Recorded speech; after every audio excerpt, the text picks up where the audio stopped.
Welcome to Wild Earth this afternoon, and we managed to find, well actually Brian managed to find a small herd of elephants this afternoon.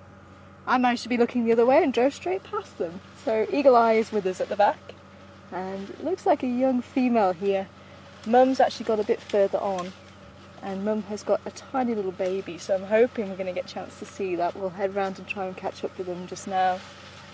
But my name's Tara, and joining me on camera this afternoon is Brian, and of course the thumb, and see if you're quick enough to catch the thumb on drive at some stage. And back in front of control we have Andrew, and he'll be forwarding through any questions you might have during the live safari here at Djuma Game Reserve on Wild Earth.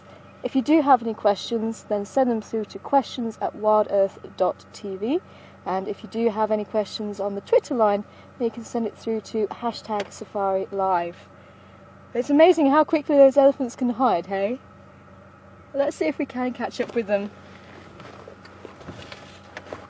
before we head down and check out the southern side of Djuma, and then we'll start making our way up to the north.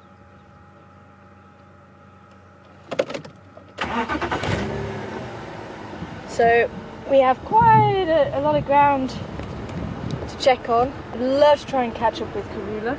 I've just heard some things at the dam, but I'm not sure what.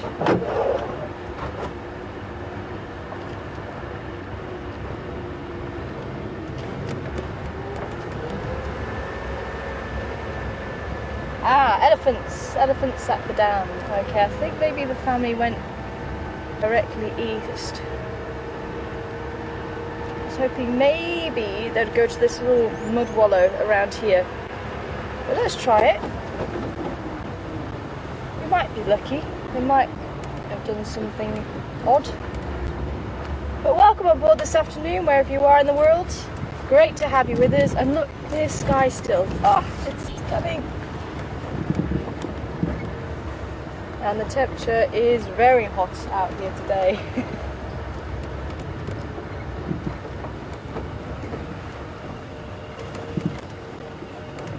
But I think Elephants at the Dam was emailed in by John. Thanks, John. Great to hear that there's some more eddies at the dam if you'd like to watch them. So Karula was seen briefly this morning on drive by someone, I think it was Andrew. I think he was on his way to come and join us with the quarantine mail. We managed to catch up with him again this morning. We had a beautiful sighting of him and two young hyenas, probably around the 3 or 4 year old mark, and they still weren't quite sure of where they lay in the whole grand scheme of things, and it was quite interesting to see them hang back when a piece of meat fell. And I was just saying, you know, the hyenas, they don't miss a trick, and if there's a piece of meat that falls, they'll run straight in, and true as Bob, they didn't. Just because I said that. But what it turned out, it was actually quite a young animal, so still unsure of itself and its place in the world.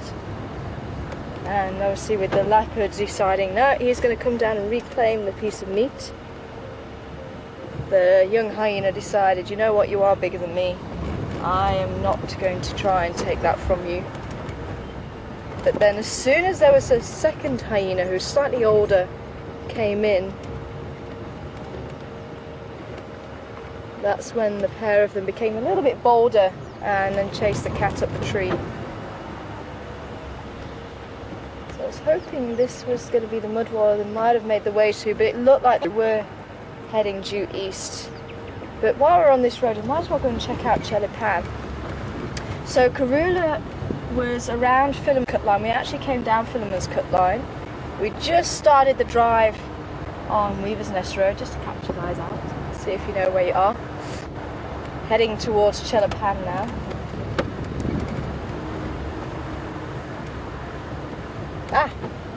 I spy an eddy. I spy an eddy that has had a decent mud bath. So I'm just gonna go and see. I'm just get a slightly better view.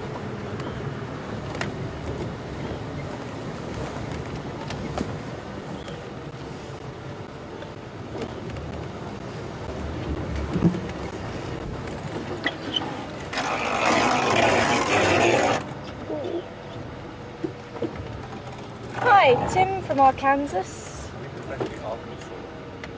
Yes, I was just thinking that. I'm not sure where Arkansas is, but I think I've actually said Arkansas before as well. Arkansas.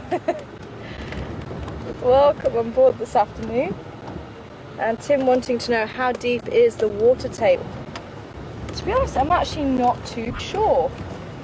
But certainly in the drainage line, the elephants go there, especially during the winter time, to get fresh water, and they'll actually dig. Sometimes they need to dig probably about that far before they get fresh water, and sometimes they only need to dig about that much. So I'd say it's fairly high, the water table. I'm just trying to see. We've got the one through there. We've got one through there. So hopefully, if I go around, it looks like they're going that way. I'm going to go around this way and just see if I can get into the open area. Just see if we can get a view of them as they're walking this way.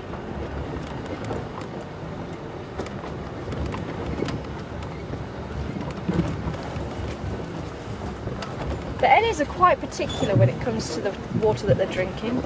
They won't just drink any old water, and when they go to a dam or a lake and it's a little bit muddy, you'll see they'll actually siphon the top layer off to try and avoid all of that. It'll be alright going through here.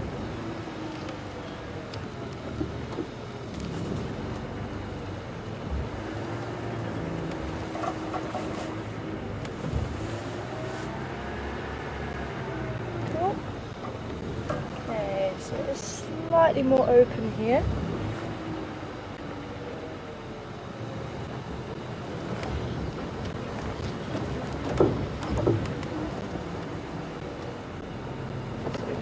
Just have to wait until the Eddies do come this way. I can see them through there.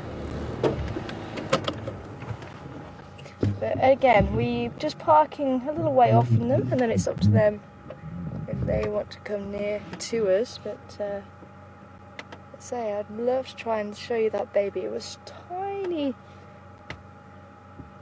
Really was the cutest thing. But obviously if they're drinking water through the sand actually helps to filter the water as well.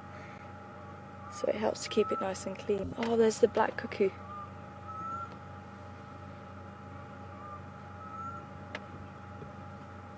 There we go, she's on the move. And there's the baby, she is with mum there. There we go. Oh, look at that, absolutely adorable. Looks like she was just giving herself a bit of a dust bath quickly.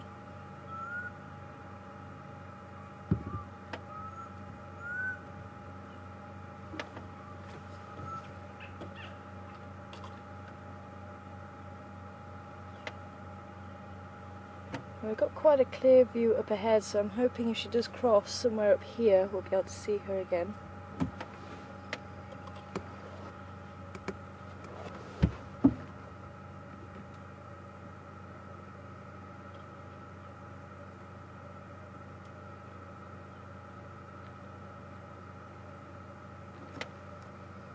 I say they can move very quietly when they want through the bush.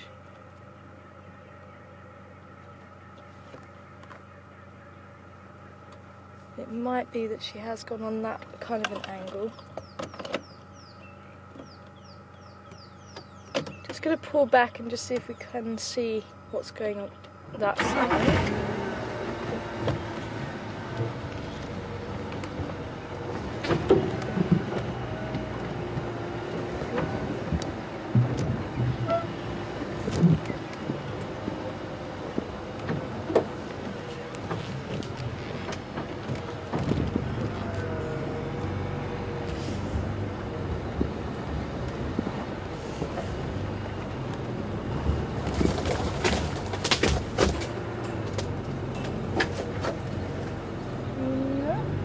Disappear. I think she's gone that way.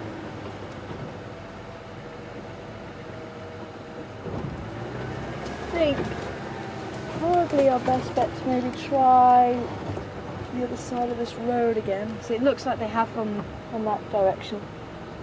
Not seeing anything here. At least we managed to see the baby though. That was very cool.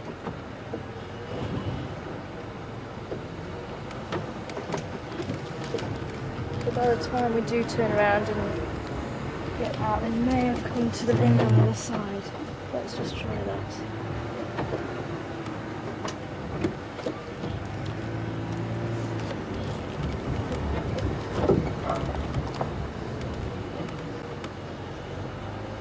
Can't see any more, can you?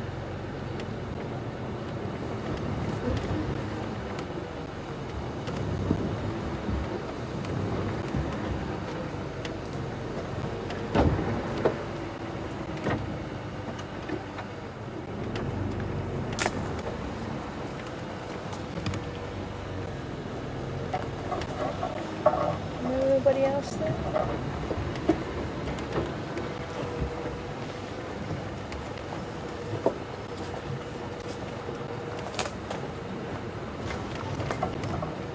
And as I say, it is a myth that they can suck the water right up through their trunk like a straw. That's not the case. They'll suck up the water, hold it in the trunk and then squirt it into the mouth.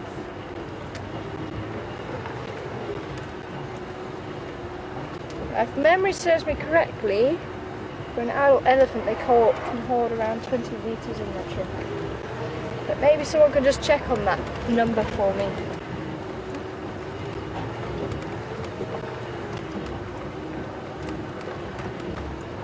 And if you do find the number of litres for an adult elephant, because obviously it will change depending on the size of the animal.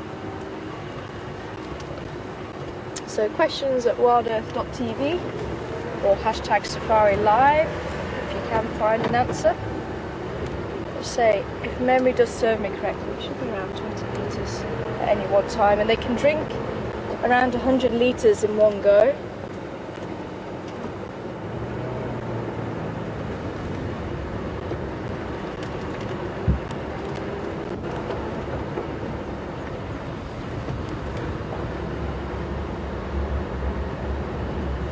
And this is on average a day for an adult elephant. If they're drinking around 400-600 litres, that means they've got a problem. Maybe a kidney problem or something.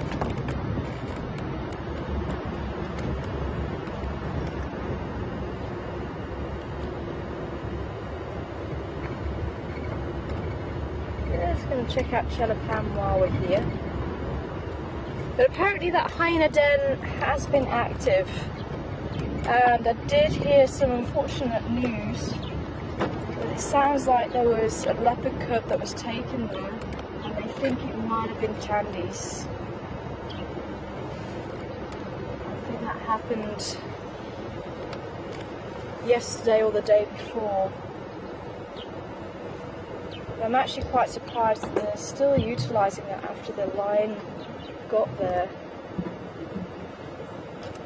Just checking, I'd just like to check on Chelapam because it is difficult to see from the road. And then also underneath gardenia, the leopards do like to lie. Nice and cool in there, so just let's check on that. So yeah, unfortunately very sad news. I don't think they're sure if the hyenas killed the cub or whether they found it and they just took it to the den. I don't think anybody actually saw that.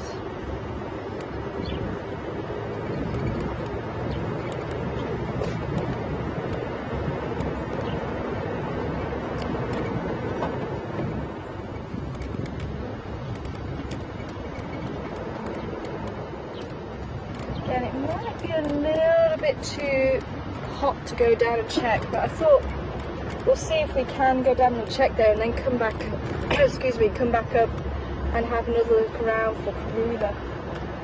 Thought we can maybe take Central and see if she's around that area, and then maybe end up around where we had the quarantine male with Carcass and just see if he's still there. Now the squirrel that's been around camp has been calling a lot all morning. In the last few hours it went quiet, so it could be that the leopard found some shelter, or maybe he's moved on. There was still a little bit of carcass left after he dropped a little bit and the hyenas took off with it.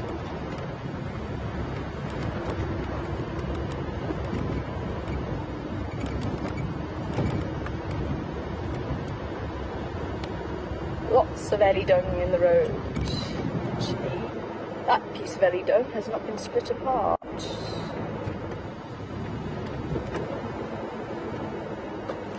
We're able just to have a quick look at the ellie dung on the left, just because that is the very typical shape of the ellie dung. The ones that we've been seeing have been pulled apart a little bit. Animals foraging for the marula fruits and the nuts and everything, but it's usually barrel shaped, and you can see it's got that nice brownish reddish colour to it, and that's because the elephants do eat a lot of bark, so there's a lot of tannins.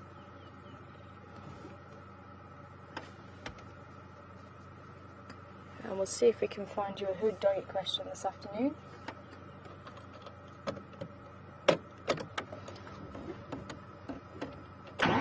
So there's been a severe lack of dung beetles. It's obviously come to the end of the season for them.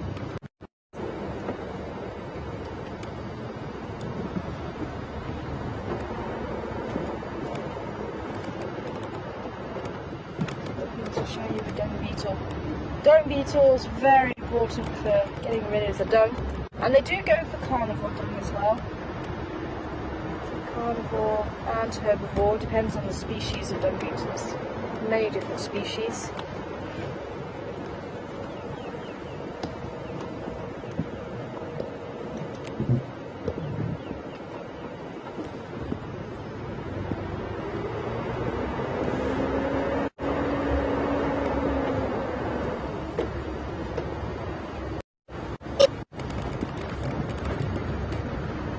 Even this mudwallow is actually starting to dry up a little bit.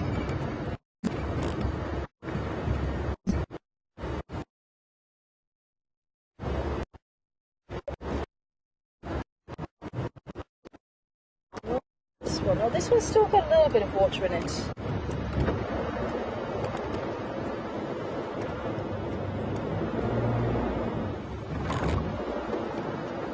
You can see that it's starting to dry up. It is cracking a little bit.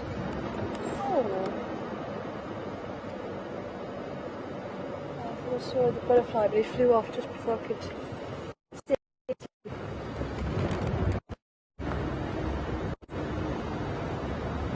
So, any herd hasn't out just looked at it.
Hoping we should get singing. We're just going through the drainage line and going onto Lambert Road to get this.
As I say, if you know where to look, it is possible to survive out in the African bush. We've had the medicines this morning.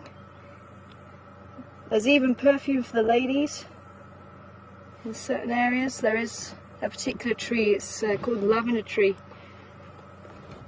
And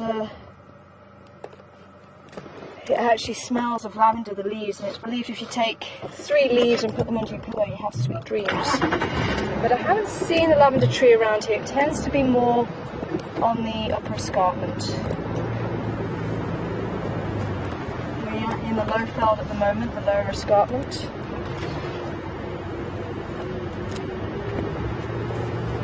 Used to make a toothbrush, has antibacterial properties, so it does help to keep your mouth relatively clean. Hygiene is very important in the bush. But it was funny, I was actually telling a little boy from the primary school just down the road from where I'm doing my research. We take the volunteers on every other week to help the kids, and we'll do a bit of teaching on the computers, or just tell the kids where the volunteers are from and just expand their understanding of the world. Or sometimes there's a conservation theme to it as well. We talk about the animals and things like that. And sometimes they come to visit the reserve, and some of them have never even seen a impala or a giraffe, and I always remember one kid saying they'd love to see a giraffe, and we came around the corner and there's all 5 giraffes stood in the middle of the road. Oh, he almost cried, he was so happy, it was so sweet. But I was telling them the story, and we do actually have that lavender tree where I am, and I told them about hole. It was an empty hole, unfortunately, but I did see it. And so I told them about this, and the little lad actually gathers a few leaves and gives it to his girlfriend, because you can use it. They used to use it as perfume in the rural areas. They could actually put it on the wrist. It smells sweet. So he took some for his girlfriend to give to his girlfriend as some perfume for her. Very sweet.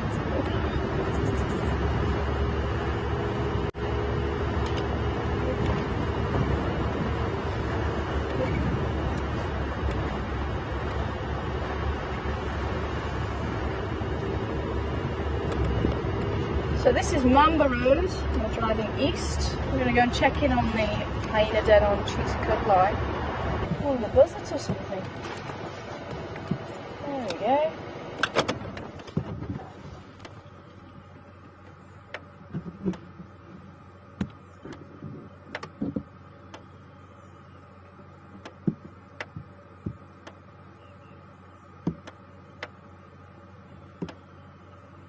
Getting a nice view of it. Let's see if we can get a little bit closer. Not getting a great view, unfortunately. There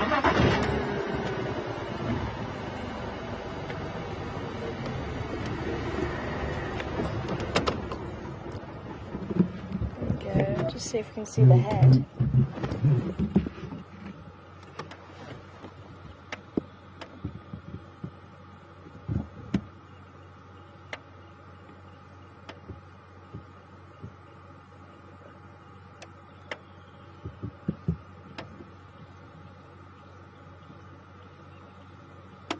Actually, it could be a tawny eagle.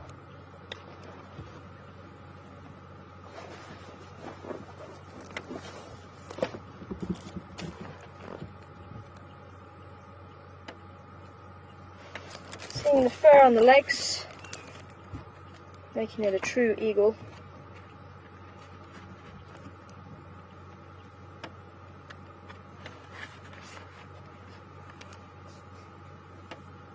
Not seeing the crest of a warbird. Are you seeing a crest on there? I can't quite see. It's a little bit far. I want to see if we can get a slightly closer.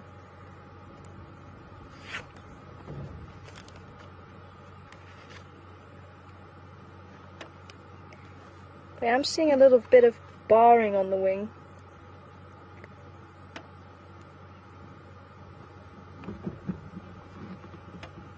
And the gape is stopping, so where the mouth ends, stops about the middle of the eye, which is what it does on the tawny eagle. On the steppe, it actually goes just to the back of the eye. That's how you can tell the two apart, but otherwise the two look fairly similar. I'm just going to see if we can't get a little bit closer. Just try and get to see that. If I can get behind this tree before it flies off, that would be fantastic. Please stay there.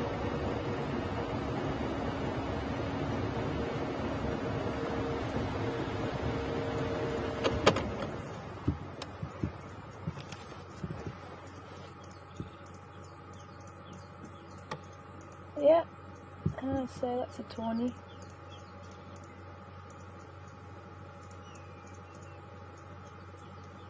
Resident eagles, the steppe is a migrant, and tawnies and battaliers are usually very good at locating carcasses, and quite often vultures will watch the behaviour of battaliers and tawny eagles and see if they're descending somewhere, and that will actually draw them in to see what's going on. If they don't see the carcass, especially in an area like this, it's going to be very difficult for them to actually see a carcass from the sky because there's a lot of tree cover.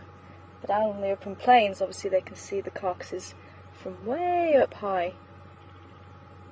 And the vultures, like the laffet-faced vultures who fly extremely high, will follow the behaviour of other vultures. So they'll watch other vultures descending and follow suit. So the tawny eagles and the battaliers are usually the first to find the carcasses.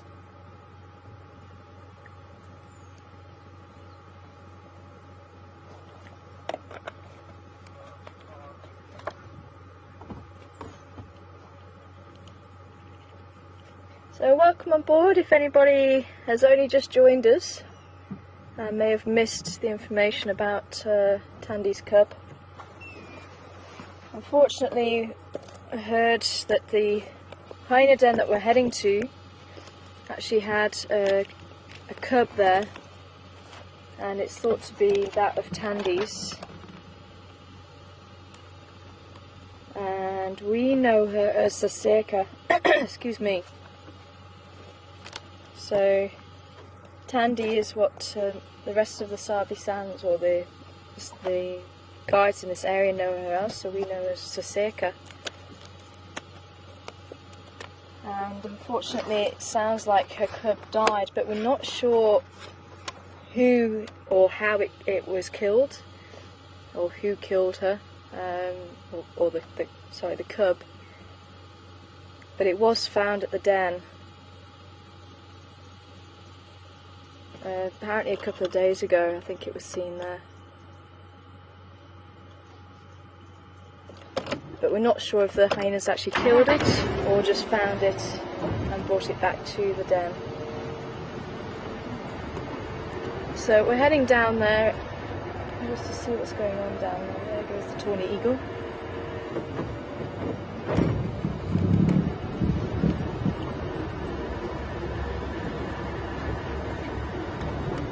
So it's never nice hearing it when a young animal dies, but unfortunately it does happen in the bush, and it is the circle of life. And unfortunately not every baby can survive, because if everything survived, the carnivores wouldn't eat, and there'd be too many herbivores, and they'd actually end up damaging the bush. So it is nature's way of regulating the numbers of carnivores and herbivores. But it's never nice when you hear about it. So we're heading south on Cheetah Cut Line, and we're going to make a swing by this hyena den and just see if there is anything around here. See if there's any hyenas around. Apparently there were adult hyenas around here a couple of days ago, which I'm still very surprised after having that lion come through, that the adult did chase it off. And that's again just cementing the fact that we had our young female move a little unto just at the possibility of lions coming through that area. And as I said, I thought they would actually move the cubs from this one. But I think somebody did see a cub there a few days ago after the lines swung by there. Well, it was actually the one with timber.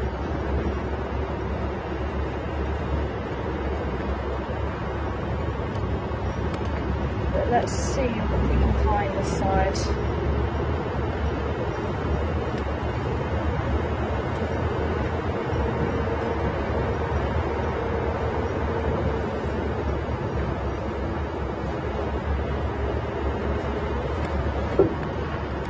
It might still be a little bit hot for them to be around, but maybe they'll be lying down in the shade.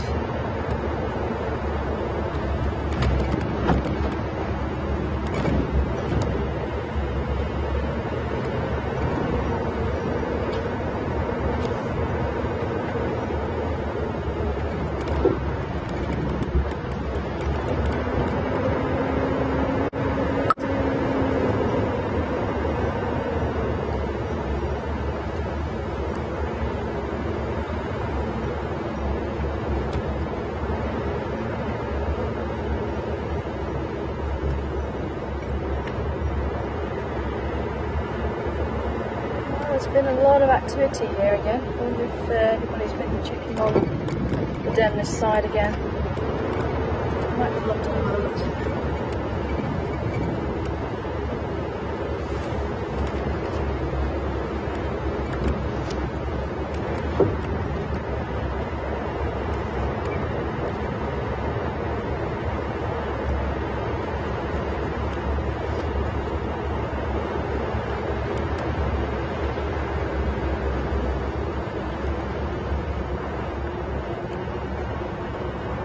Hi John Q, welcome aboard this afternoon, hope you're well.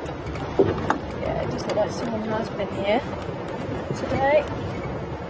John Q wanting to know why would the hyenas kill the cub. And unfortunately leopards and hyenas are competitors, and hyenas will come and steal mouse birds. Hyenas will come and steal kills from leopards, as we saw this morning. They will chase a leopard up a tree to get any meat that it might have on the ground. And unfortunately, if they come across a small leopard, it is likely that they will kill it. But so will any other carnivore, most likely. So if a lion found a leopard cub, probably would have the same story. And same if the leopard found a hyena cub.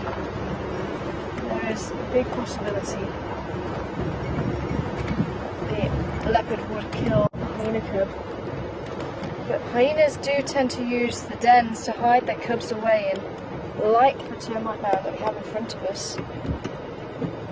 I'm just going to pull in around here and just see if we can't see any movement around here. There is actually a hole here.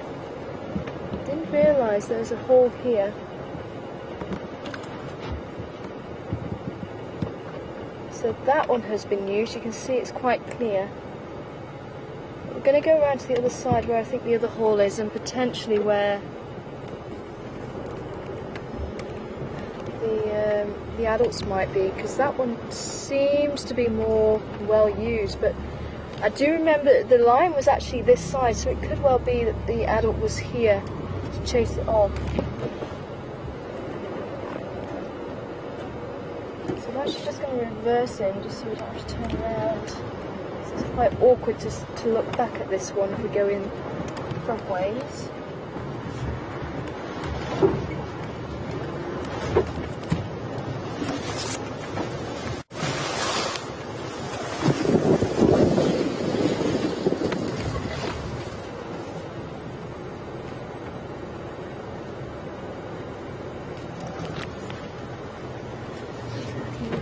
See if there are any adults lying down anywhere.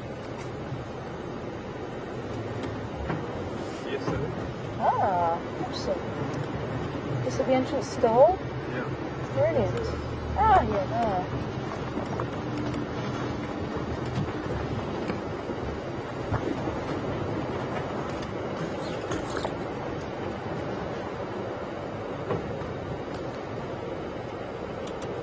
Yeah, that is an adult.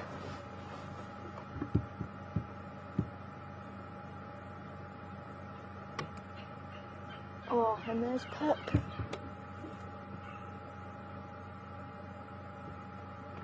Now that's not our mother with Bella, that's a different pup.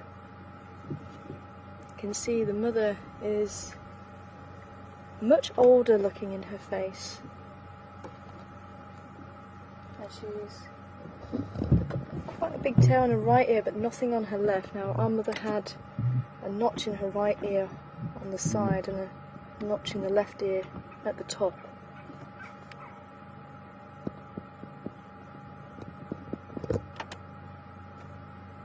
So if you're just joining us, we're here at the hyena den on Cheetah Cut Line.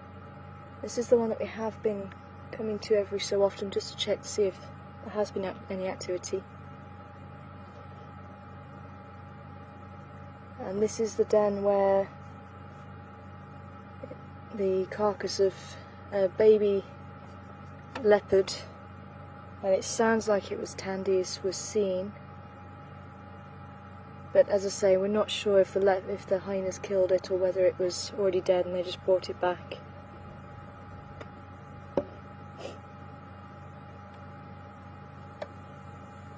But I bet it's nice and cool in there. And that is one of the reasons why they will utilise these abandoned termite mounds.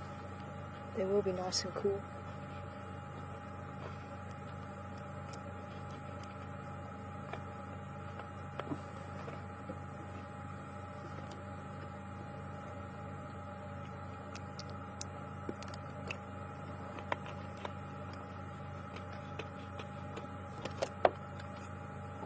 So it looks like we've got a pup it looks slightly older than little Bella.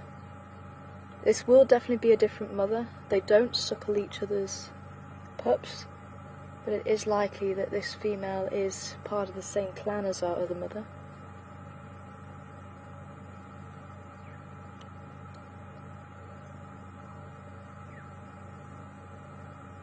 You can see her fur is actually a little bit shorter as well. And it seems to get shorter as they get older and paler as well. Seems to lose quite a bit of colour.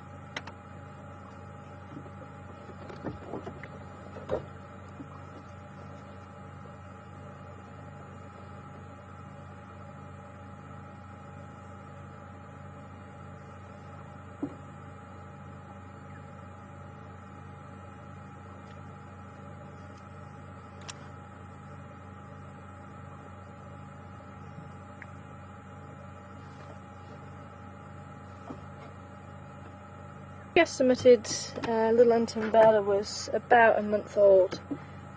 I'd say maybe this one was just slightly older. It looked a little bit lighter, and they do get lighter as they get older, and they gain their spots when they're about 4 months old. So this one might be about 6 weeks to 2 months old, just from that brief view of it that we had. Good afternoon, and busy Kaya, Cheetah Cut Line. Cheetah Cut Line active. I see another baby in the back. Yeah, there. Oh, so she might have two, yes. Two.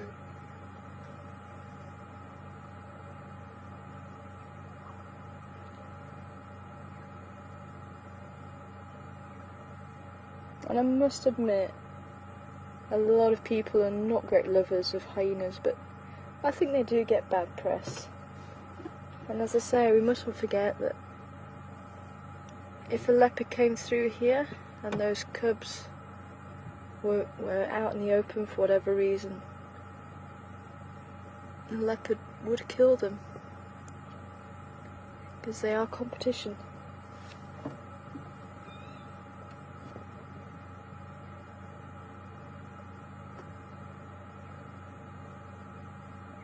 Now, with her having two, it is possible that it's a male and female that she's got, or it could be two males. Because remember, females are very aggressive even when they're young, and they'll outcompete each other for...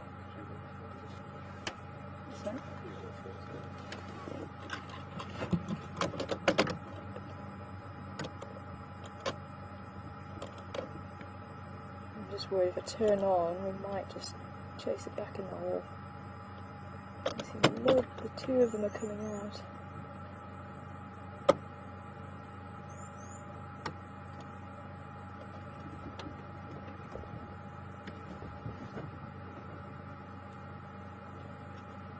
He's going to sway just at the back. We'll just see if I can actually. Yeah.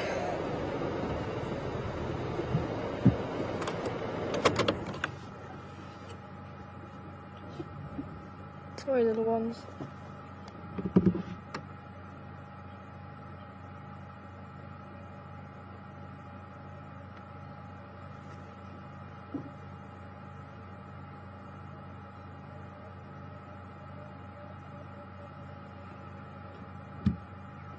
Just see if they pluck up the courage to come out again.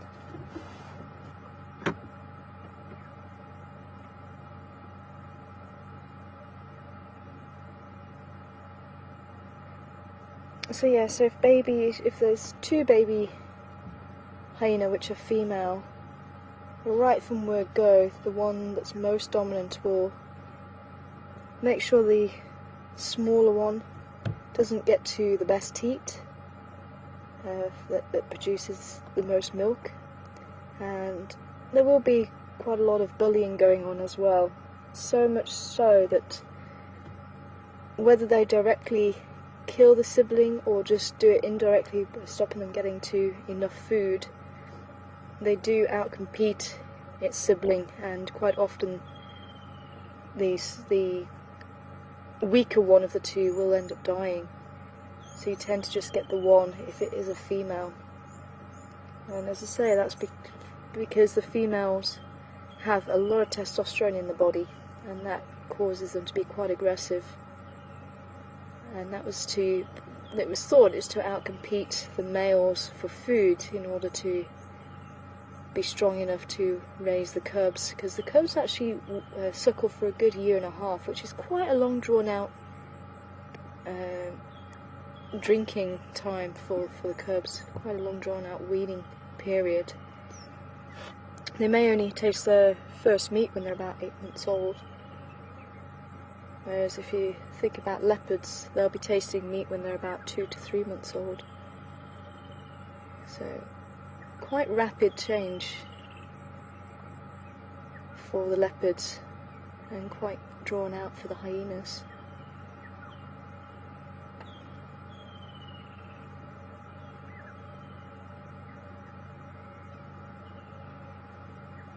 And teat.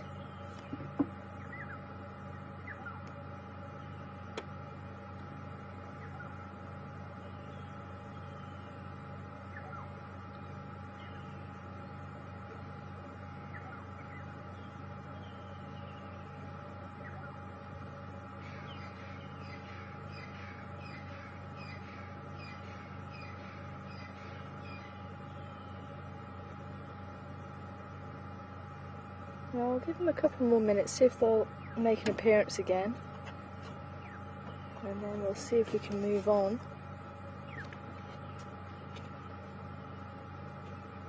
But they have certainly chosen a good area to hide away in. The temperature here is actually quite pleasant. You can see why she would still be snoozing outside the hole now. And then later on she'll go and scavenge for food.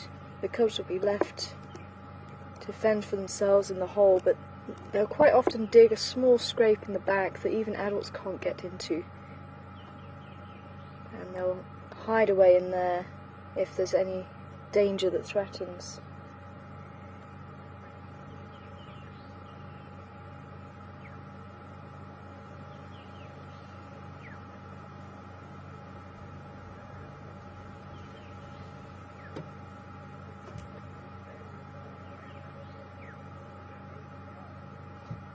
Hi, Suzanne.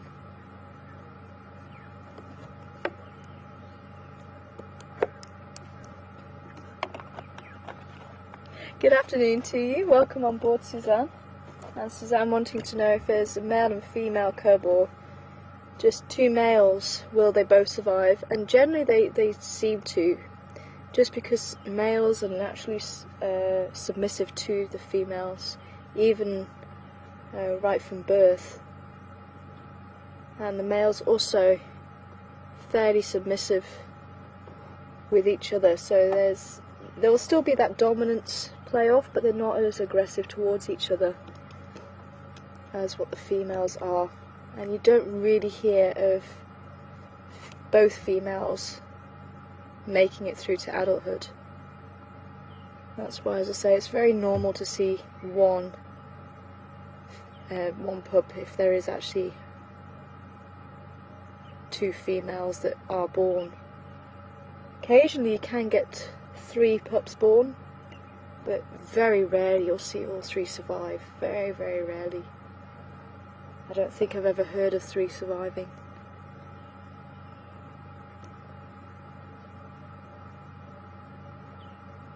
I think they're actually drinking now.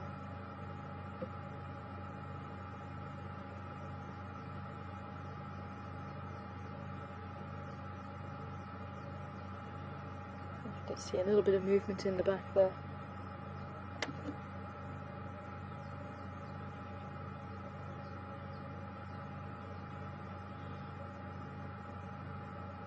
But what is quite interesting is the spotted hyenas do have quite a strict hierarchy, and you have the matriarch. The females are dominant, and if a female is born, then she'll take the rank of her mother. So as she gets older, other clan members will come up and greet her, and she will most likely be one of the stronger hyenas, and she'll most likely take leadership once her mother passes on. But if the males are actually born into the clan, they will disperse. And oh.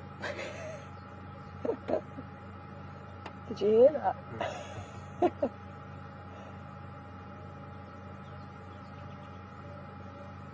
There's a bit of squabbling going on in the back there. Maybe if it gets too much, they might just come out, so we'll just stay put a little bit longer and just see if they will come out. There we go.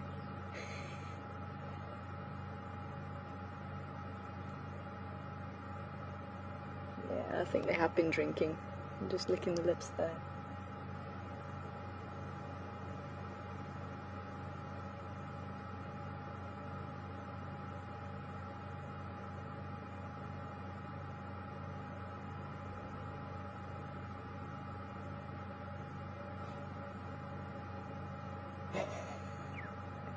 I think he wants to come out, but it's almost like Mum's stopping it.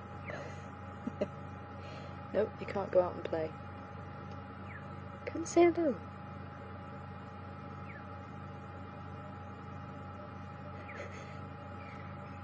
So curious.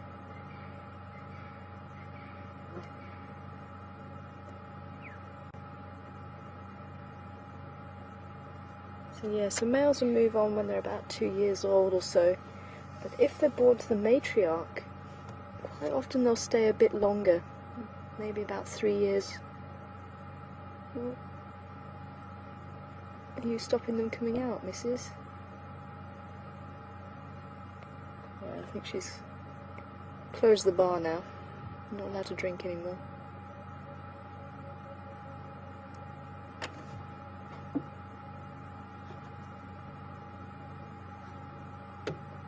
But what it does mean for the son of the matriarch, he actually has a chance to grow that little bit stronger. He's been with Mum for an extra year, and he'll have gained a lot of confidence because he is the son of the matriarch.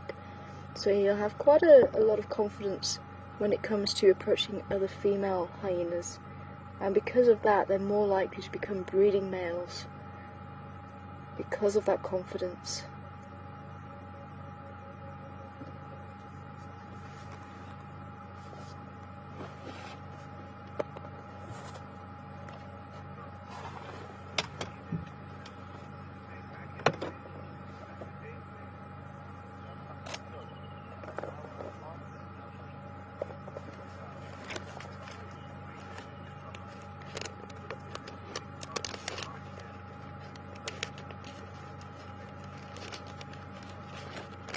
Dapandula. Thanks, Tina. It was Tina, wasn't it? Oh, look. Just confirm it was Tina, was it? Yeah. Thanks, Tina, for the update. Apparently, there was a heavily pregnant female where Dapandula was, with a notch in her right ear. So this could be that female that was heavily pregnant.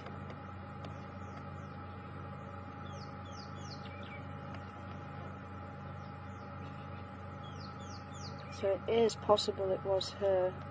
Be interesting to hear how long ago that was. It was a couple of months ago. But I think this could be mother.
Hey, lady.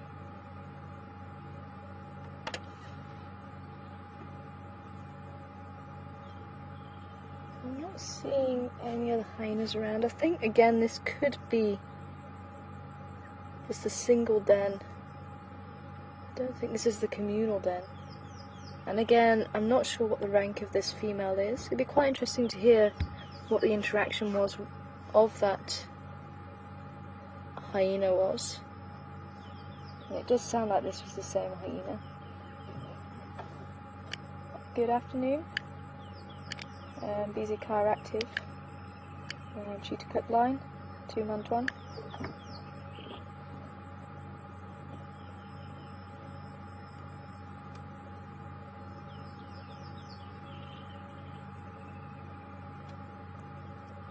Yep. They definitely want to try and come out. There's one still trying to push past Mum. There we go. Oh, look at that. I think the other one's also trying to push to come out. Just behind her. Yeah, you can just about see the eye. Yeah, look at that.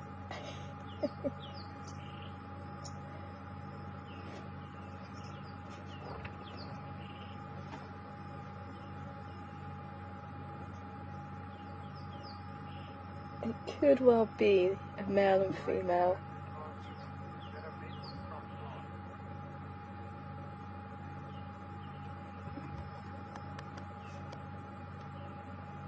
Hi Raisa, welcome on board this afternoon. Good to hear from you. Raisa wanting to know, is it a maple plant in front of the hyenas? We don't get maple here naturally, Raisa. We do have plantations of maple, but we don't actually get the maple plants out here in the bush. I'm just trying to see what plant it might be, but I'm not entirely sure.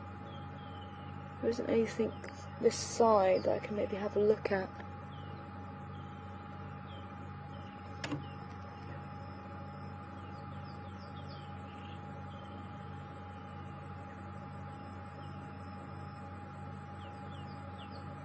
Just wondering, it could be possibly a hibiscus. Can't quite remember. the shape of the leaf, but it could be a hibiscus. It's a possibility. I have to check the shape of the leaf again.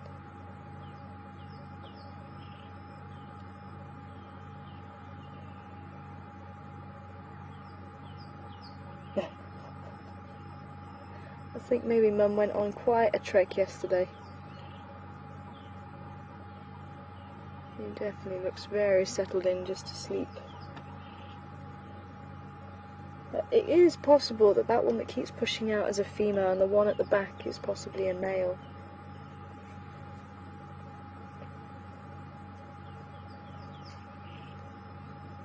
You can see, even though she is snoozing, check every little possibility of there being movement around that could disturb the cubs. She's checking on. There we go. Oh, look at that.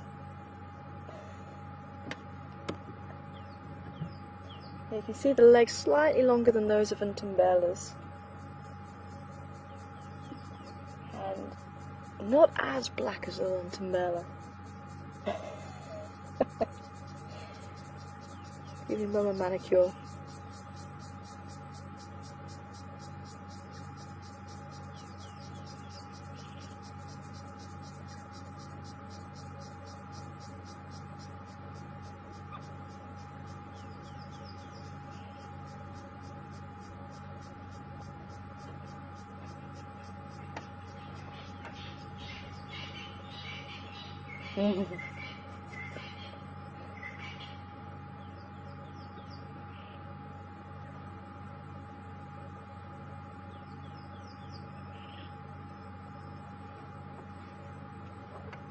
Just playing that game. I'm not really watching you.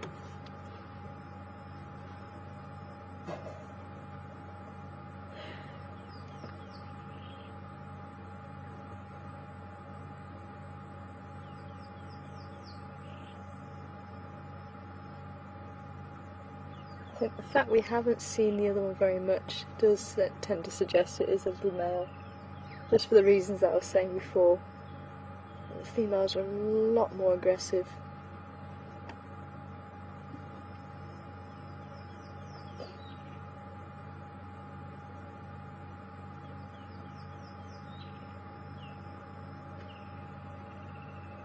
Oh, very special.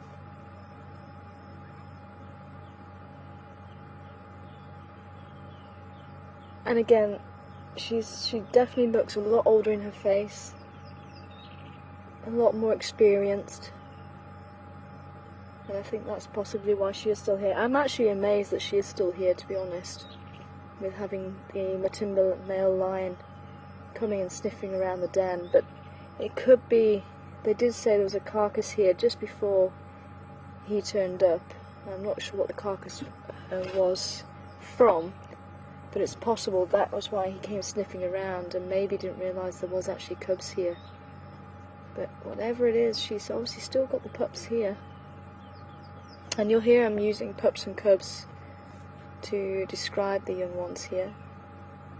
And as far as I know, you can use both, because originally hyenas were part of the dog suborder in the carnivores, and you can see those claws are out just like a dog's. They stay out constantly. They're not able to retract them like cats.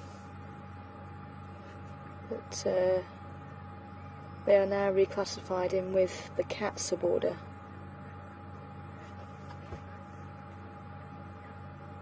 Good afternoon to you, Kay from Cincinnati.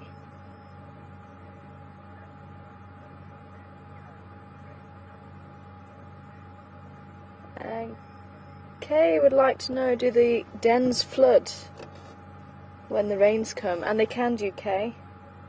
And if that happens, they do move the cubs, if they're quick enough, that is.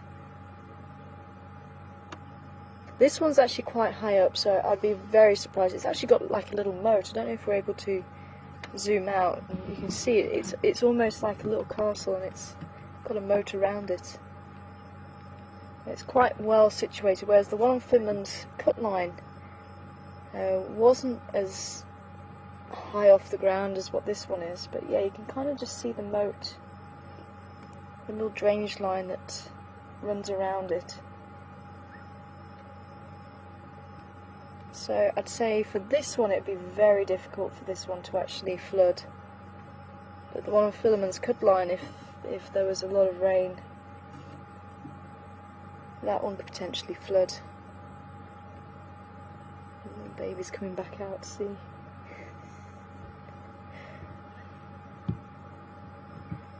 Just getting that little bit confident every time.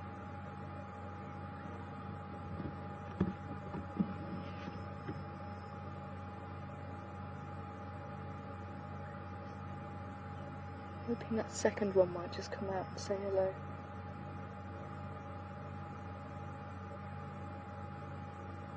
I think it's got hiccups, look at it. It keeps shaking its head.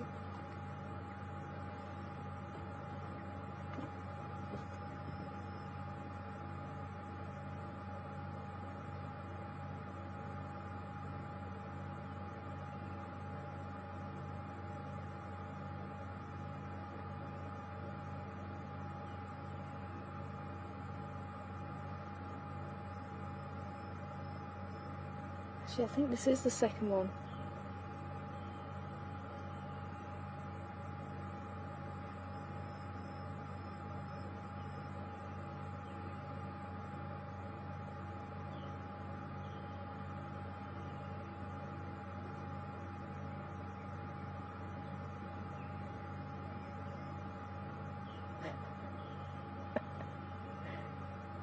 I think you can see why sometimes the adults do go and sleep away from the den.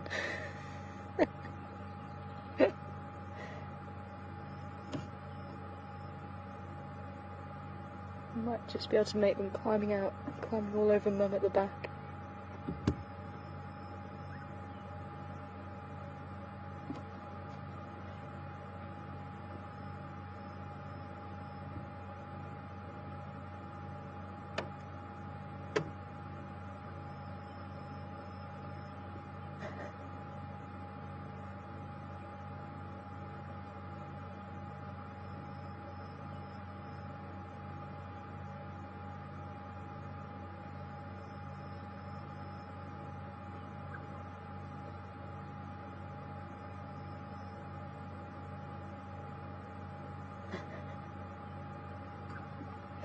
Oh, fantastic. Well, I think we'll leave them to it. But wonderful to see the baby hyenas.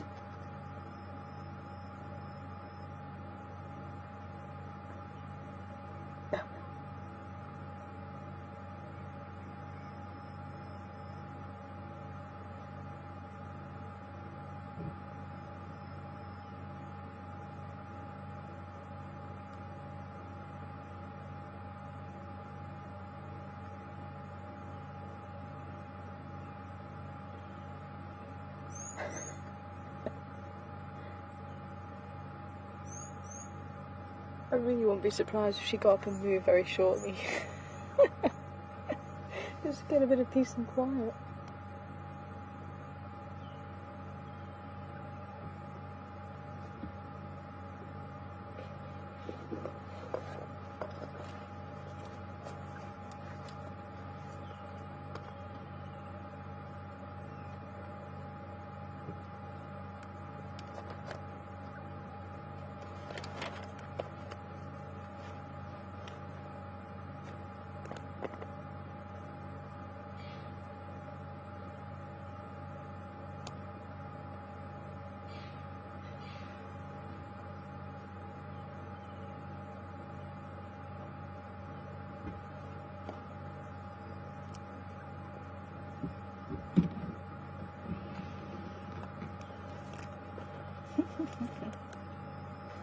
Oh. Well, I'm glad we managed to get to see them anyway. So we've been swinging by the hyena den in the hope of seeing them. But I think we shall leave them in peace. Thanks, lady, for sharing it with us. That was just wonderful, allowing the little children to come out to see us. Very, very special. Hopefully I'm not going to disturb you too much, lady, by starting up.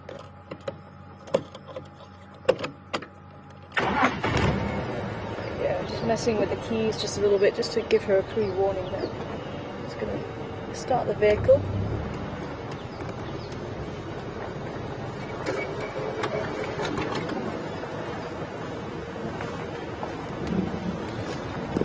Hi, Mary in Michigan. Welcome on board this afternoon.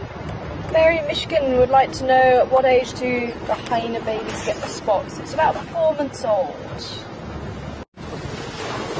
So that's why we do know that the babies are definitely under 4 months old. So just looking at the legs on those hyenas, they are slightly longer than Tumbellas. Tumbellas are probably about this sort of length, and theirs are about that sort of length. So I'd say they're a good couple of months old, whereas in Tumbella, a lot darker, a lot fluffier. So I was putting in Tumbella about a month old. It would be interesting to see if that works in when this female was seen and she was supposedly pregnant.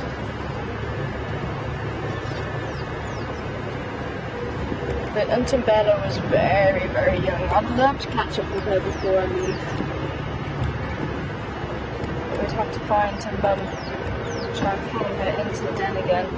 But it doesn't look like she's utilising this den at least.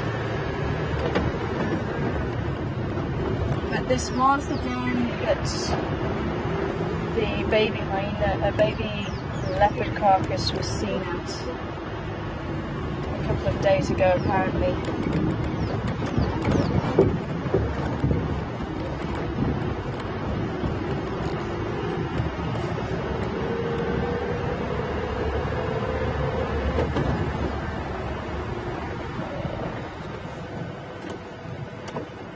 Get out of there, ready?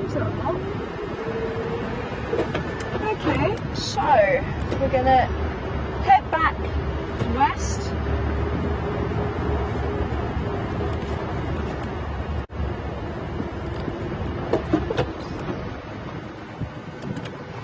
Thanks, June. Elephants at the Gowrie Dam.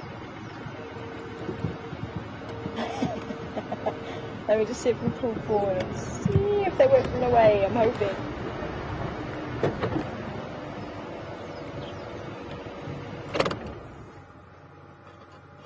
Hi, Lynn. Oh, don't go. Lynn in Canada, yes it is. The den is the one off of Cheetah Cut Line. In between Cheetah Cut Line and the Leadwood Road. That's where that den is situated, so we're going to carry on back up Cheetah Cut Line.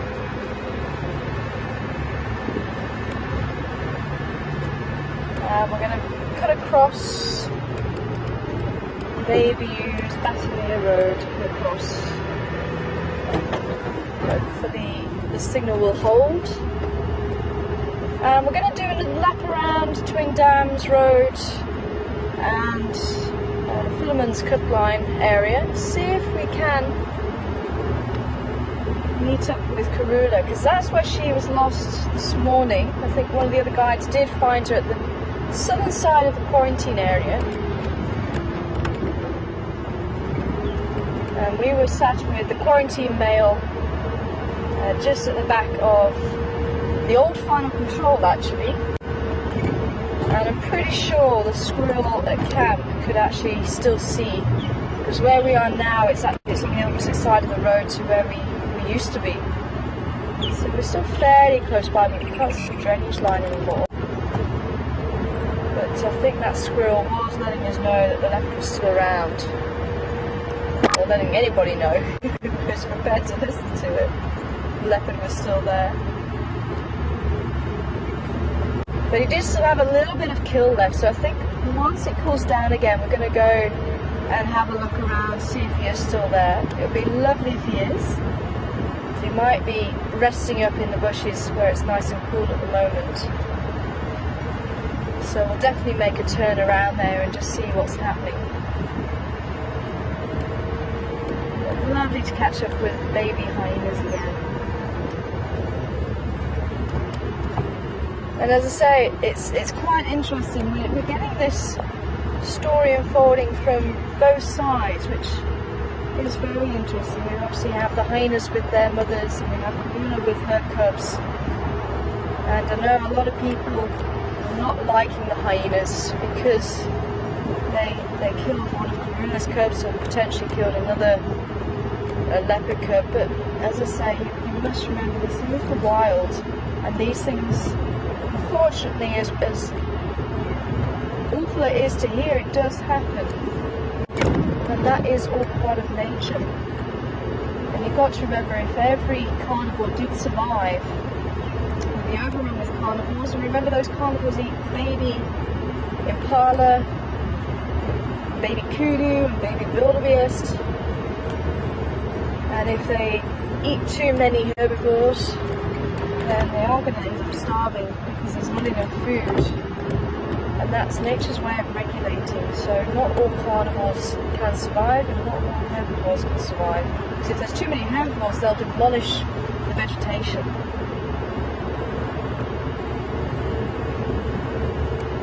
So it's that balance.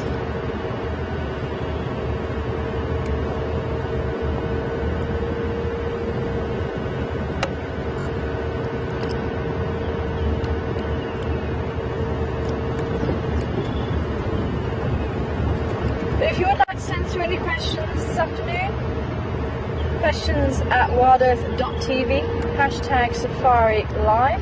Okay, so that's going through to Mumba, but we're going to take this little shortcut down and we'll take Drakensberg Drive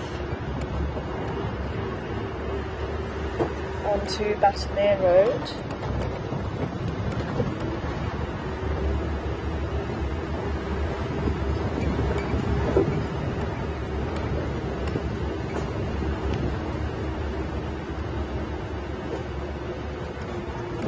About this bridge.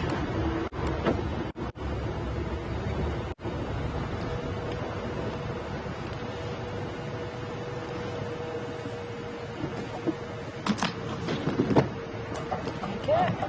Oh, and I forgot about the pipe as well.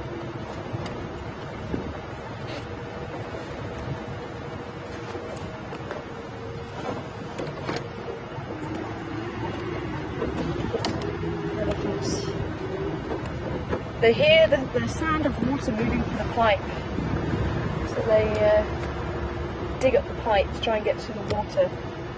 Or whether it's trying to get to the water or just fascinated by the sound, one of the two.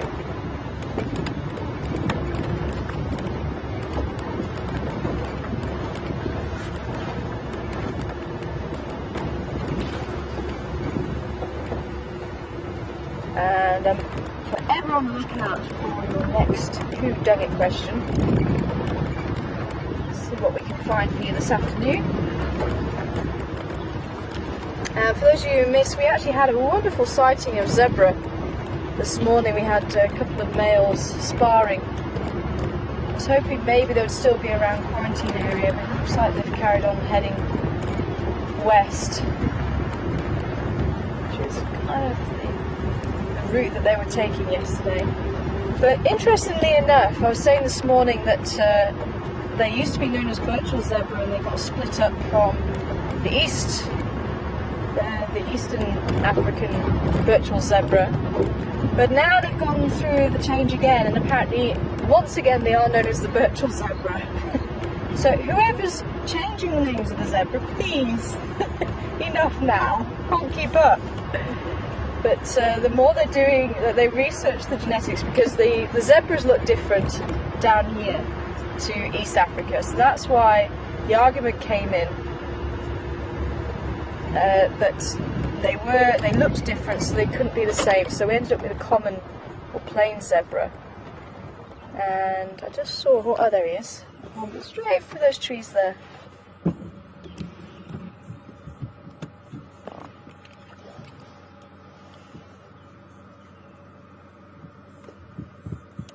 On the lookout for any insects, any potential fruit or nuts, even lizards. They eat quite a variety of foods, do the hornbills.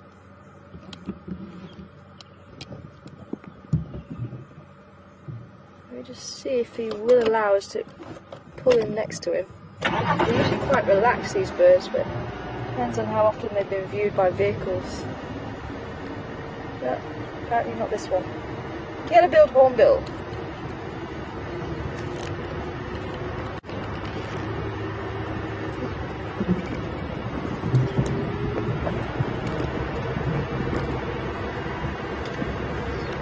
Hi, Adam Greenwood on email. Not sure where Adam Greenwood is from, but welcome on board.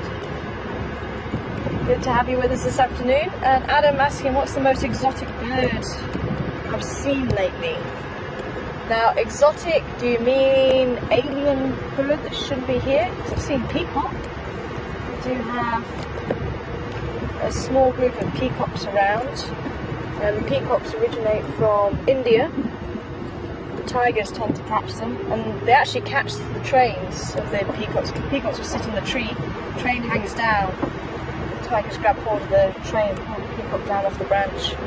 And apparently that's one of the reasons why the trains don't get too long.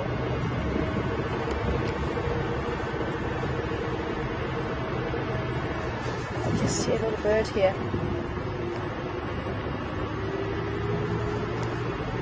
One of my favourite little birds that I haven't seen in a long time, I saw a couple of days ago, and that is a little bee eater. It's one of my favourites. That was on the west side of Quarantine.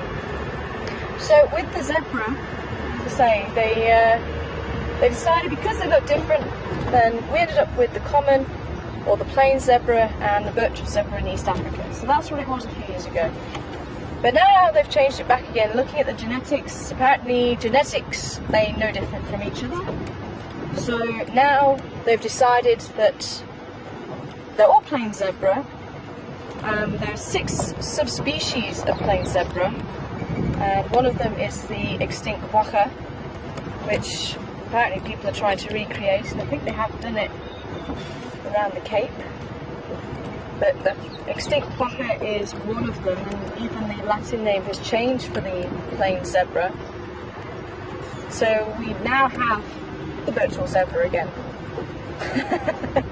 As I say, if they can just agree on that, if anybody finds any more evidence to the contrary, they need to keep it quiet. But thanks to RC for sending through that information this morning. I had a good read of it again. Just when I thought I'd understood all the changes, they throw something else at me. Just like bird names.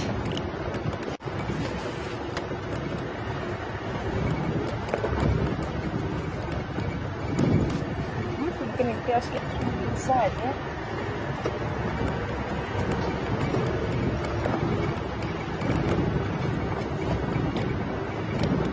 This should bring us out at Spaghetti Junction. I know somebody was asking about that, but we might just lose you as we go through that part of the drainage line. I'm hoping you'll stay with us.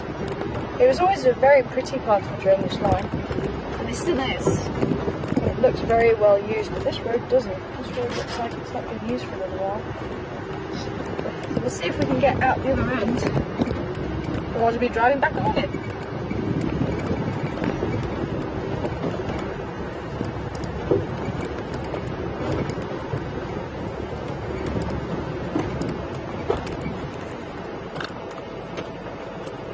Nancy from Florida, do we have any baobab trees in the area?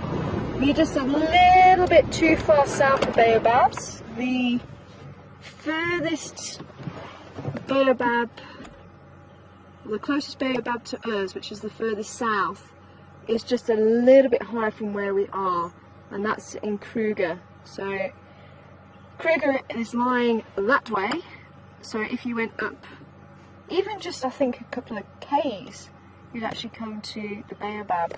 I've stopped because we actually have your who dung it for this afternoon. I'm just going to go and grab a couple of samples for you, but it is there on the road. If I can actually jump out and grab a couple for you. Are you able to see it, or am I too close? They're just there, the little pellets. I'll be back. Unplug the ear.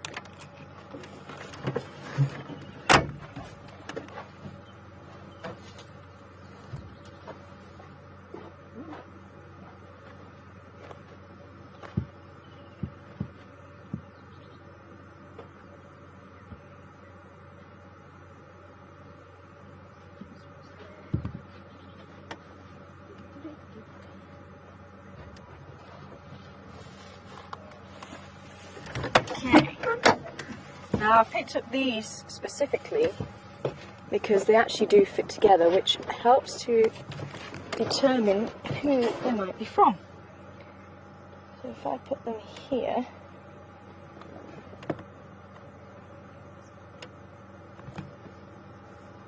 that should help to give it away.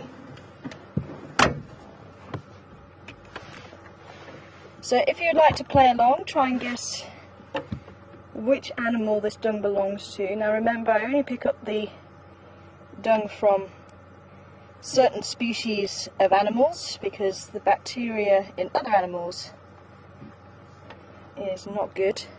So that should help you. The fact that it's pellets should also help you. And it is rock solid, so it's definitely old. But if I can open it up for you, you can see very small fragments in there.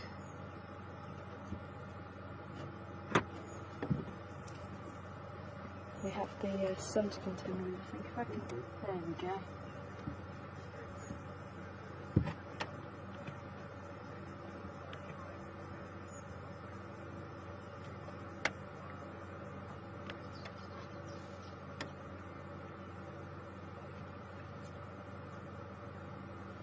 So there you go.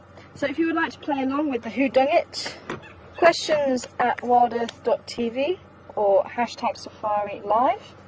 Send your answers through. If you're going to send them through to questions at WildEarth.tv. What's wrong? What's wrong? I was very upset by something. Just reverse.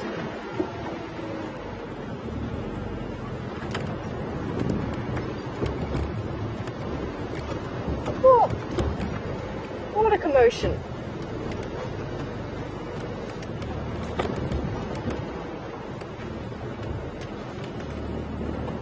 That was a Franklin saying something was wrong. Maybe a snake said it by. Let's see where the Franklin is. But yeah, if you're going to send through on the email, put in the subject title what your answer is. Have a guess. What does it look like?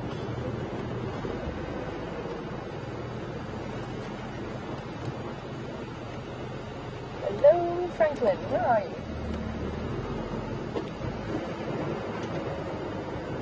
And if I see a leopard, I will let you know. Sorry, who sent that question through? Just popped out my head. Franklin distracted me.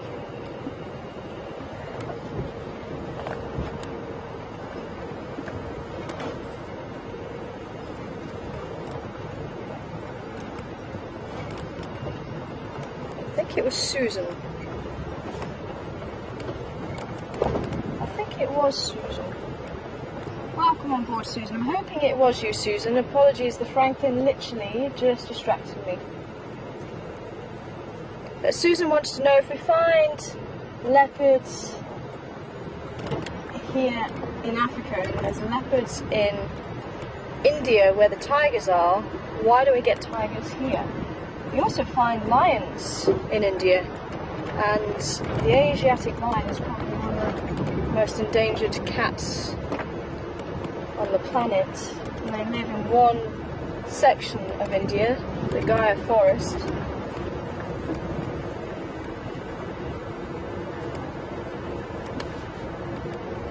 But tigers don't seem to have pushed this far down. It seems to have been monopolised by the lions and the leopards. The leopards have actually done very well. Actually, I'm going to take this off. Being blinded by the sun.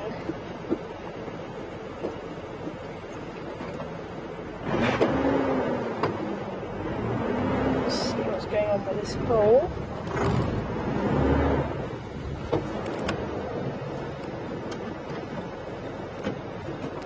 Ah, okay, we've got a bit of a conflict. Ooh, okay, so a few people saying giraffe, I can see why it was spread, but it wasn't giraffe. And there was a reason why I put it on here and put the pieces together. There is, you can have another go. There's a little piece that's, it's got a little point at one end, and at the other end it's dimpled, and they all fit together like that. Now it's very characteristic of this particular species to do that. Giraffe doesn't tend, they'll sometimes have this dimple, but it tends to be a lot rounder, about the right size for giraffe, but it doesn't tend, you don't tend to get them with the little points and dimples in as much, and it tends to be a lot more irregular as well, irregular shapes.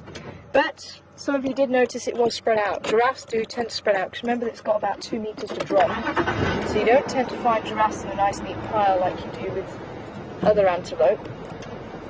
And quite often giraffes will drop as they walk as well, so it tends to be stretched out over a few meters. But yeah, leopard pushed from Africa.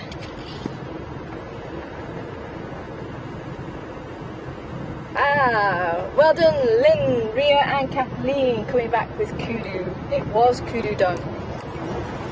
Caught a couple of you out there, but well done. For those of you who got it right, it was kudu dung. Oh, off mongoose. So yeah, I think leopards pushed out from Africa, whereas tigers, I think, originated in Asia, and they just didn't push down into Africa. Dwarf mongoose doesn't want to say hello, he's a bit shy.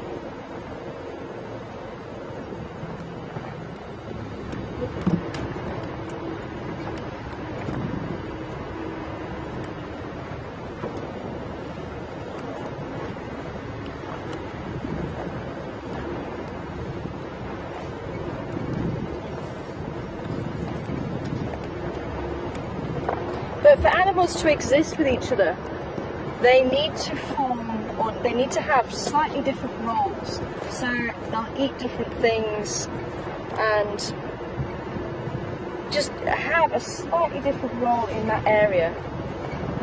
So tigers are obviously much larger than leopards. Leopards, you're looking about, for a female, about 40 kilos. For a male, you're looking about 70-80 kilos. Tigers, the smallest tiger, the Sumatran tiger that's still living, is about 150 kilos, so quite a lot larger, but it's knocking on around the same as an African lioness. African lionesses are about 140 kilos, and males about 200 or so. If I remember rightly, 180 to 200. You can get some, we've had some lions who knock on about 300 kilos, and that's about the same size as an Amur tiger, which is formerly known as the Siberian tiger, which lives in the cold parts of Russia, and the Amur Valley, which is where it really is found now. That's why it's got given the name the Amur tiger rather than the Siberian tiger.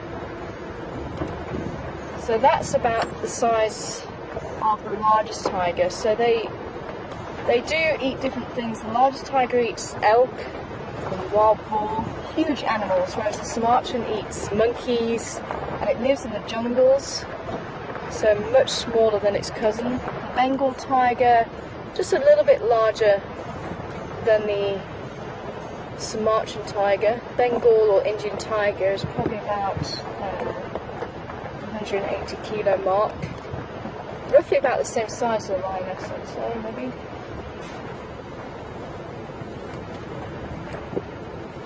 So lionesses, I think the lionesses can reach about 180 kilos thinking about it. But the lions have worked together, so they can pull down really big prey like the buffalo and other large prey like giraffes, and I say in Botswana they can pull down adult elephants. So the leopard's going to be taking medium-sized prey like the impala. Over in India, they'll be taking out cheetal and things like that, smaller prey. And I think they do overlap slightly with the tiger, with the cheetal, which are a type of deer, if I remember rightly. Axis deer, I think, is another name for them.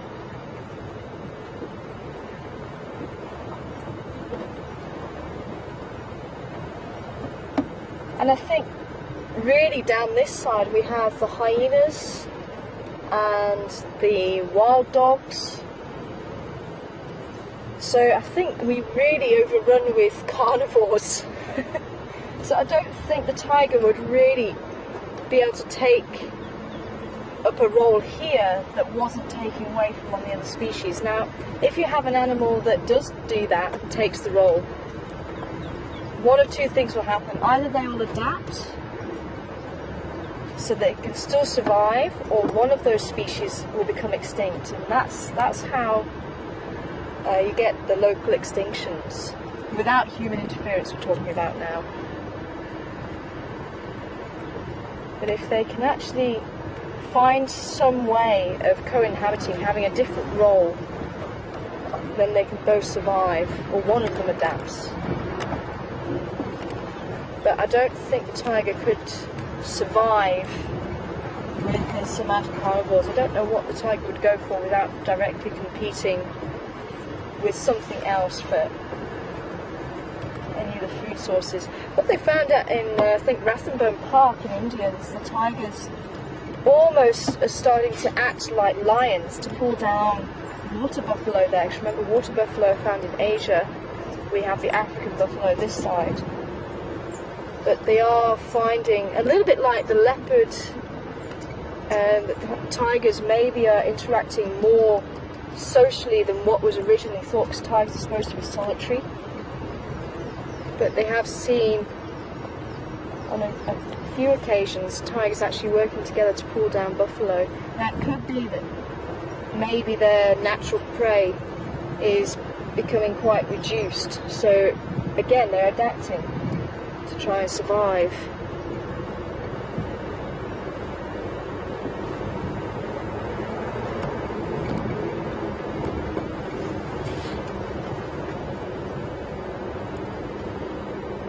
We're almost at the end of Battalier.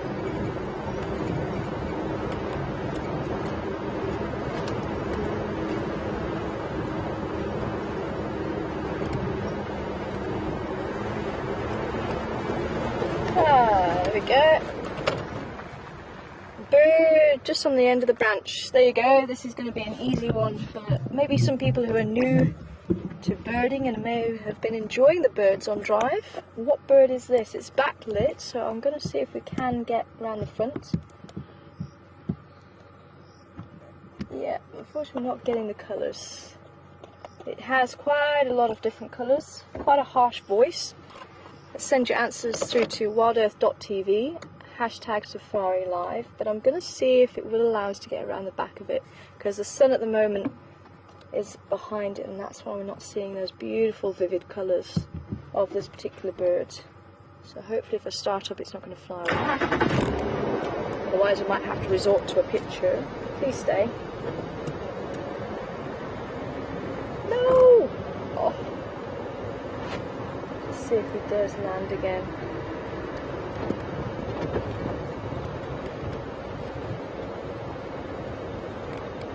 It's over there, a little bit further, but we might just see that colour.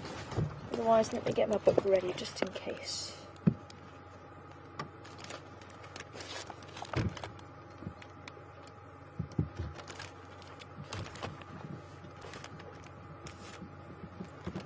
Still a little bit too far away. Ah, he is.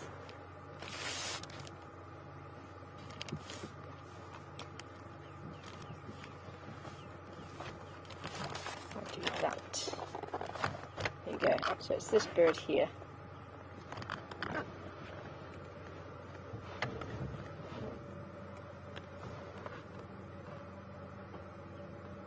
So this is the bird that was sitting in the tree, but you couldn't see the colours. So what bird was that? Questions at WildEarthTV. Hashtag Safari Now. Safari Now? Safari Live.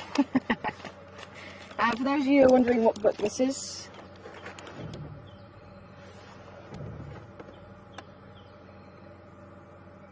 Birds of Southern Africa. There is actually a 4th edition now. But very good book. There is another book by Newman's and Roberts. Those are the 3 books that guides use. Roberts are usually pretty good. But funny enough, whichever one you start with, you seem to stay with.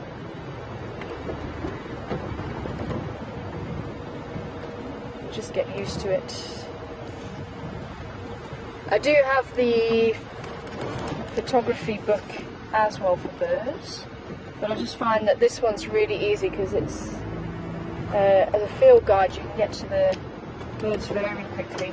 It's very user friendly. I just want to have a quick look. There's a little pan here I've never seen before. It's amazing how these things just pop up. And this would have started life as a puddle, and it may have actually grown because of the amount of water when it was raining very heavily during the cyclone in 2012 in January, and maybe that puddle just gained a little bit more water, and this area could have been quite naturally muddy anyway, and brought animals to this area who started wallowing in the mud, maybe warthog, buffalo, rhinos, elephants, and over the time, with them all rolling in the mud, it's getting deeper, and the elephants especially will kick the banks just to try and get the mud into the water and just shake it a little bit more so it's all nice and thick for them to put it onto their backs. And that's obviously what's happened here. And even buffalo I've seen, and rhino actually I've seen with the horns scraping just to knock more mud into the water.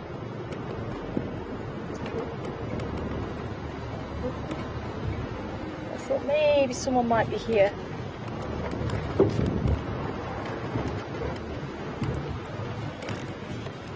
Joanne, Emily, Raisa, Bob, well done. Getting the correct answer for the lilac-breasted roller. It was indeed. It's a beautiful bird, very harsh voice.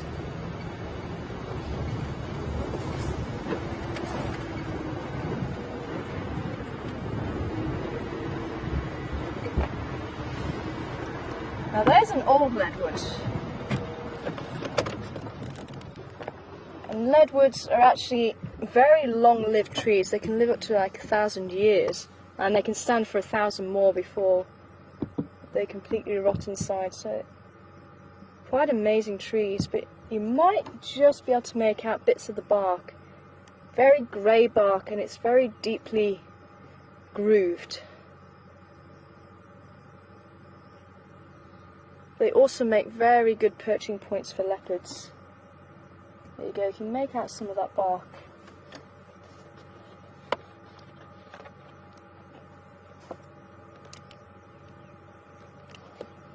And as I say, if you need to have some toothpaste in the bush, you find some old leadwood. If you burn that, it's brilliant coals for cooking, and then you can use the ash for toothpaste afterwards. Very handy. It's also very good for making fish hooks, because the branches, the hooks or thorns on the branches actually cross. So they do that. So you can actually make a fish hook from them, and it's very, very sturdy as well. So yeah. And so if you know how to make some string now, so you're all set. Come and live out in the bush. I think you'll survive. No cell phone signal, no internet, just you and nature. Does that sound appealing? See, we've got the tea on the right here. Some of you may remember the russet bush willow. The buffalo thorn apparently makes quite a good coffee substitute, the berries and the nut inside. You can see the seeds of the russet bush willow here. You just take the wings off the seed pods, grind it down like tea leaves, add boiling water, let it sit for a little while, and then you've got yourself a tea. As I say, at some stage over the next few days I'll show you how to make a toothbrush. See? The bush provides everything.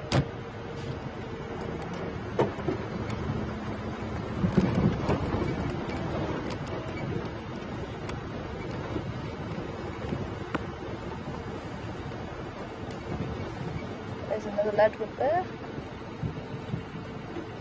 Is that one a bit... So we've got a live leadwood on our right. Cheryl from Illinois. Good afternoon to you. Welcome on board, Cheryl. And quite a difficult question, Cheryl. If we find an animal trapped,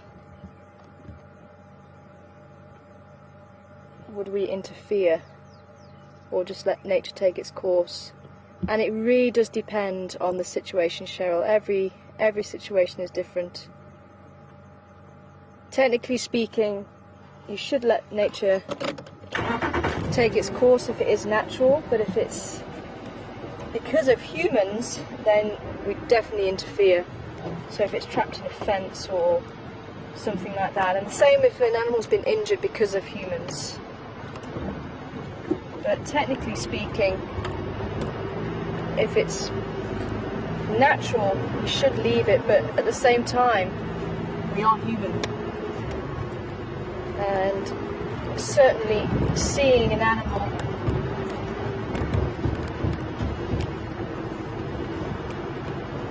hey, we didn't break up. That's awesome. Still with us. Yeah, seeing an animal trapped it's heart-wrenching. And it is one of those things, I hope I'm never in that situation, because, as I say, I would have a very big conflict, because I am human, and I know nature must take its course.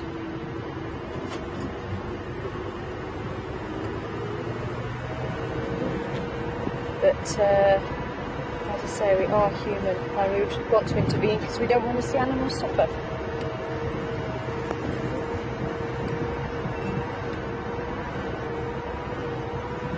So, simple answer to that one. I hope I never have that situation, because it's not a simple one at all.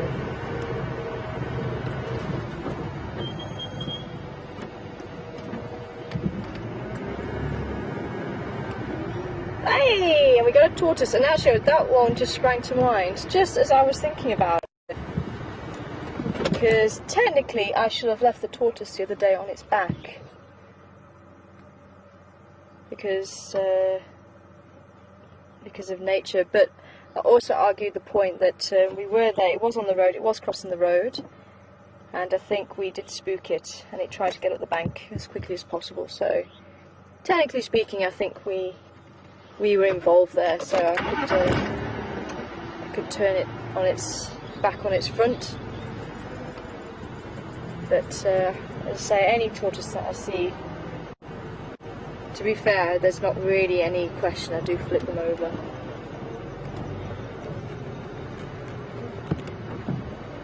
Where did he go? There he is. Is that him? Oh, there he is. Thinking he didn't move. Ah! I'm still looking at the tortoise, and we're looking at the starling. Virtual starling. The leopard tortoise just making its way. It's just in here. You might just be able to see the shell still just there, where my finger is on the screen.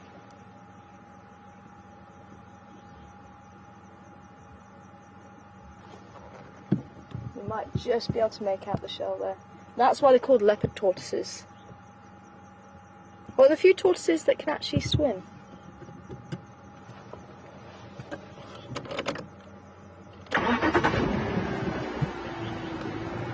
Now, I'm not going to go and pull them out, because that is unethical. And as I say, if you pick them up, they can release the water that they have in their burster sac, especially during the winter time. It's not very good to do that at all, because they can't necessarily find water to replenish the burster sac, and that actually helps to keep the tortoise hydrated in times of extreme drought. So if they can't replenish that, you could be signing their death warrant.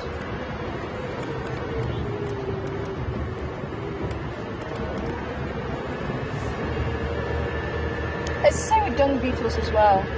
You see a dung beetle on its back and flip it over. Who's in the middle of the road? Ah, we have the dwarf mongoose in the middle of the road. Nope, not even a dwarf mongoose, slender mongoose. Check the tip of the tail, it's black.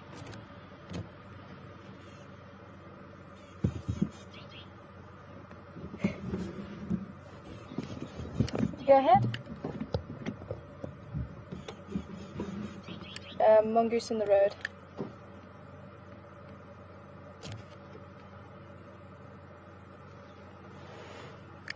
I've just come from Battalier, Lutu there. Lutu there on Battalier.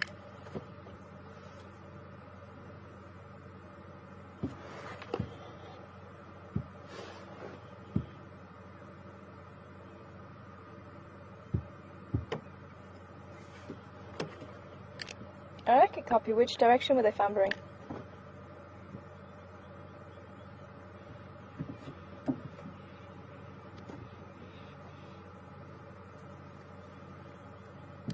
Copy that. I'm heading towards Gary. I'll let you know.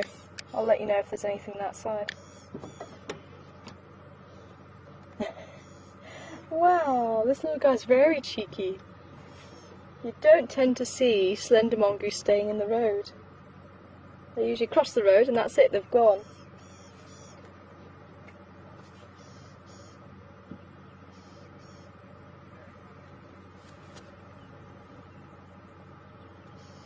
Now, the slender mongoose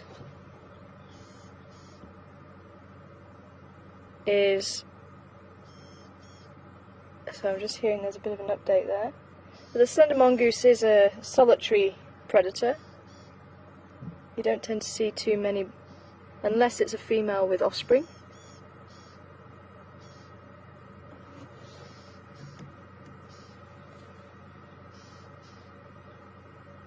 And they are diurnal, so they are active during the day. You don't tend to find them active at night. But they have been known to hunt the dwarf mongoose. So this one was actually quite small, but they can get probably about twice the size of that. Their bodies are probably about that long, and including the tail, you're looking about that sort of length.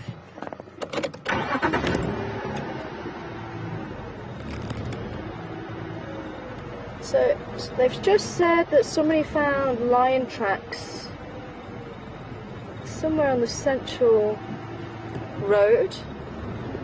We actually didn't see anything that side.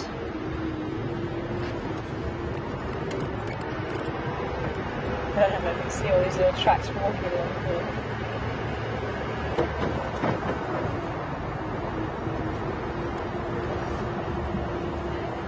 Thank you! Okay. Sorry? Oh.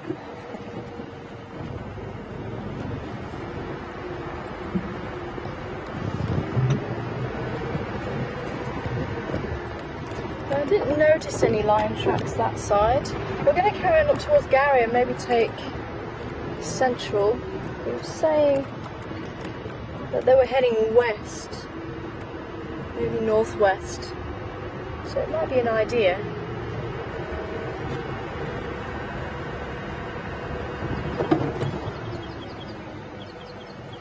Oh.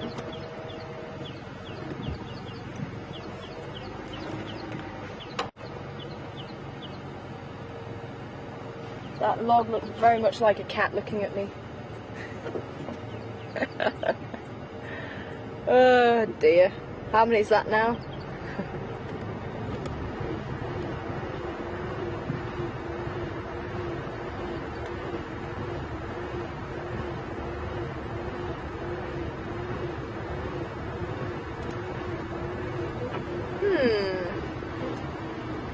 Okay.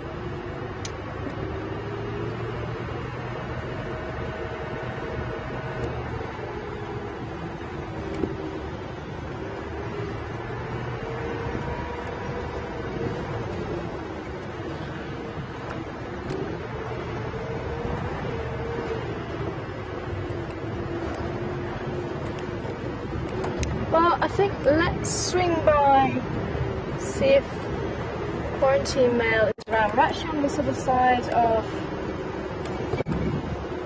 Weaver's Nest Road. We're on Twin Dams Road now. I still want to cut through on that 2-track. It depends if there's been any vehicles down here. So I think it's worth checking out on Central. Just to see if there is any lines coming through this area. That would be very cool. It would be lovely to catch it as well.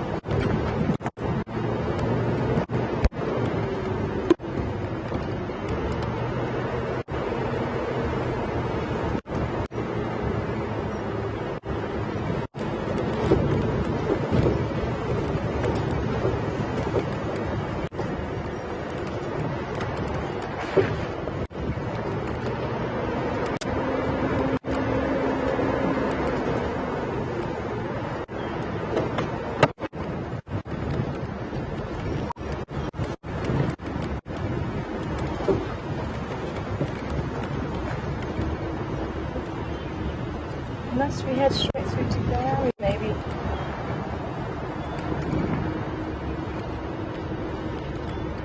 But that sun is starting to set and it is becoming a nice temperature now.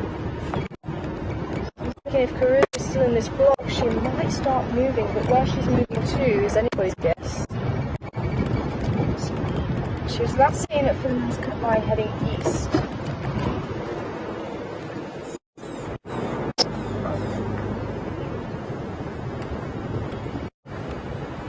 For those of you who might just be joining us, Karuna is the resident female leopard in this area.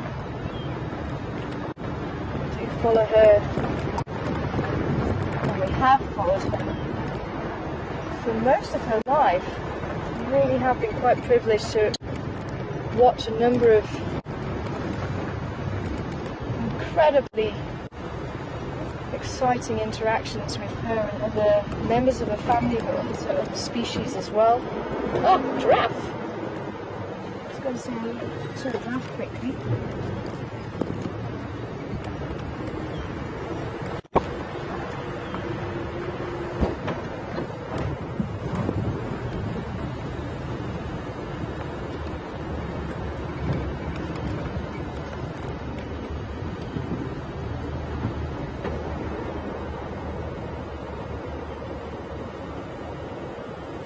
You're gonna hide behind the bush, giraffe. He is.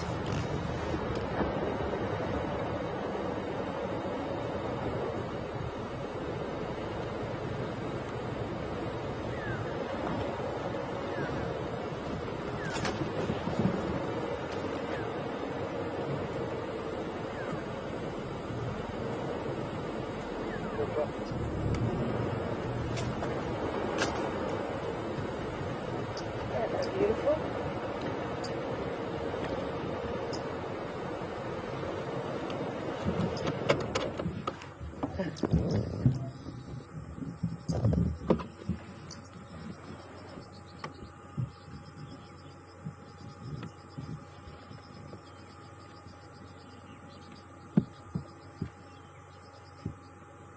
This is quite a dark male, but not as dark as what I have seen males before.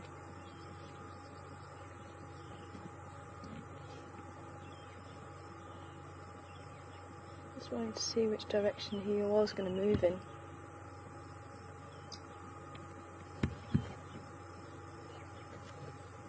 Unfortunately, if he keeps going that way, he's going to be with the light behind him, but if he goes the other way, then I can move back and hopefully we can get that beautiful golden sun on him.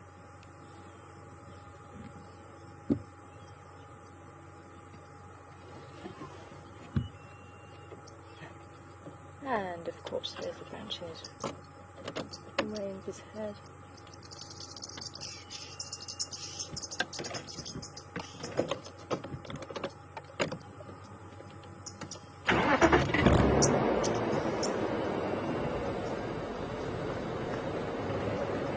say where he was standing. I just didn't want to get too close to him. But now he's moved back a little bit. I've just gotten used to us being here. He shouldn't move off too quickly.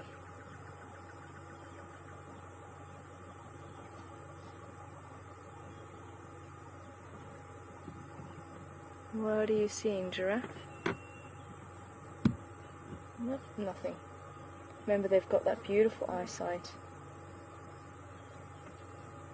They can see incredibly far because their eyes are right up on top of their head. So about 4 or 5 meters off the ground. So they really do have that advantage. This is actually the same boy we saw maybe yesterday morning, I think it was.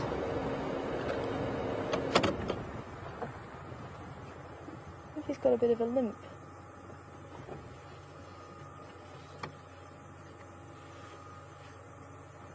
Misty and Marva, good afternoon to you. Wanting to know a little bit more about the differences between the Amur leopard and the normal leopard. Amur leopard, again, comes from the same area as the Amur tiger, and the Amur leopard actually has much thicker fur because obviously it's much colder where it's living than the African leopard. So much thicker fur than the African leopard. Fairly pale compared to the African leopard, but still that golden colour with the black spots. And a nice fluffy tail. Now remember, the snow leopard is something completely different. The snow leopard is not closely related to the African leopard, but the Amur leopard is. And the Amur leopard is one of the most endangered cats also on the planet, just like the Asian lion. Yeah, this is the boy that is limping.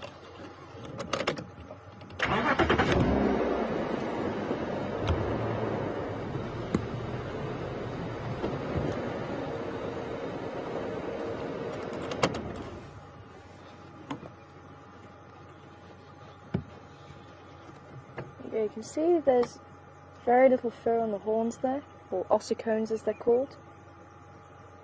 But one thing I don't know why they have it, and if you look on every giraffe it's there, just where their ears are, they've got that white band. Every giraffe has it, and I still am not entirely sure why. Now it could be a follow me sign, because again, with the eyes being up there 4 or 5 meters above the ground, all the other giraffes are the same. So it could just be that it's the right height for the giraffes to see each other through the bushes and the trees.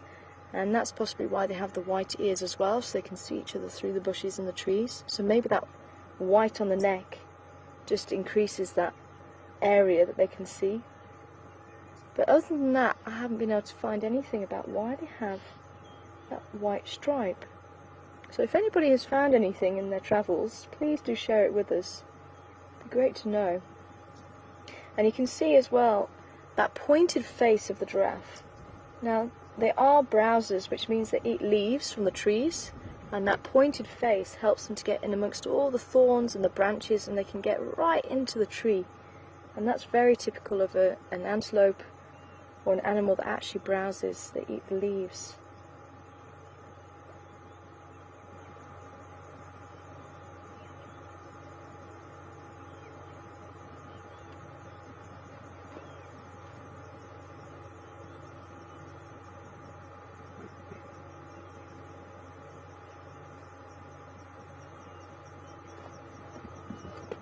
Go ahead.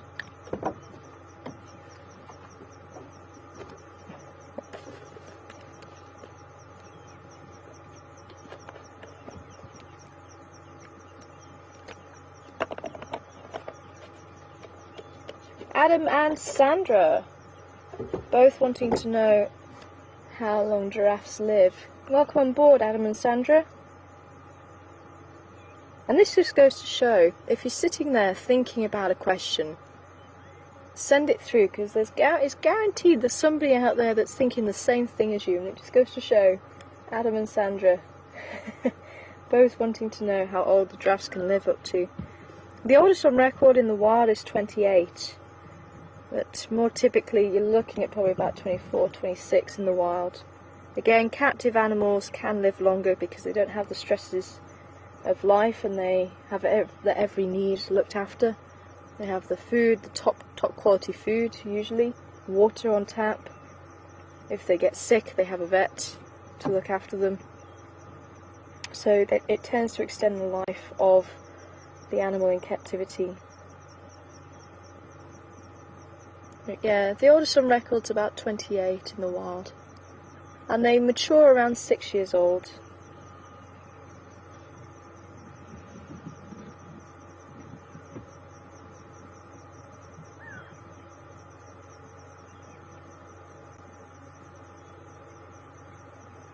Now you can see the ears are pretty small compared to the eyes, but obviously if they had oversized ears it would look a little bit silly.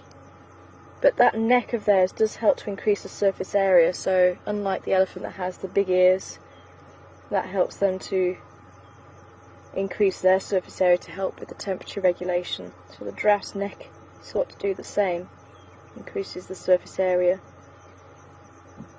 But they don't have as oversized ears as, say, like the kudu or the elephant. But as I say, that eyesight is what they rely on most. They have very big nostrils, so their sense of smell is very good. Now, interestingly, this lad is actually moving with the wind. Quite often, giraffes will walk this way, so going upwind. And the reason for that is when certain trees actually get eaten, they will start to release the tannins that produce that really bitter taste. And as they do get browsed upon, those tannins just increase and increase, and eventually it just becomes too bitter. He's poking his head out from behind the bush again. We can see him one last time, about how giraffes feed. Just see him through there? Framing himself very nicely there. So they'll walk upwind to get to trees that haven't been browsed upon, because the trees, when they increase those tannins, release a chemical that floats downwind, and it actually communicates with other trees that says that they have been browsed upon.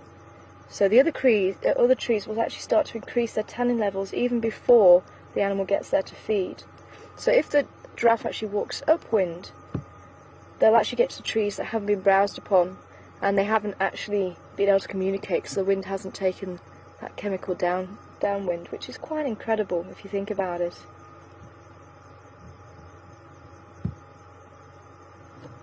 As I say, today, and most times that I've actually witnessed the giraffes doing this, it's probably been about 90% of the time when the giraffes have been feeding, so it does happen quite often.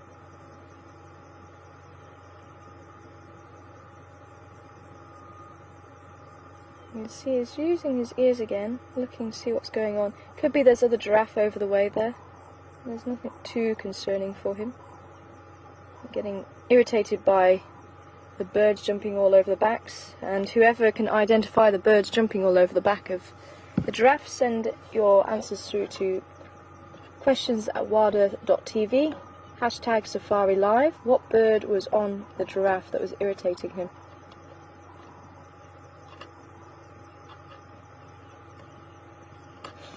But let's continue on our search. So I think I've abandoned the idea of the tree track. We have come a little bit from what I was planning on. But it is a lovely temperature now. Maybe we will pop our head out. Keeping an ear on the radio if anybody has located lion. Someone did pick up some tracks, I think around the Central Road area. They said they were moving west, which would be coming this way, but they didn't say what pride they thought there might be.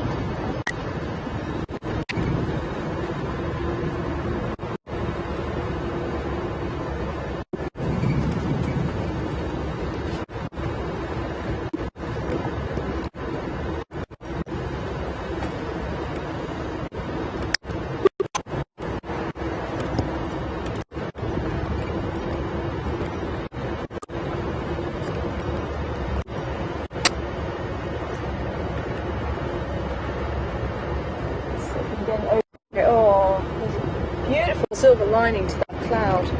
Hopefully we'll see if we get to the open part of the road.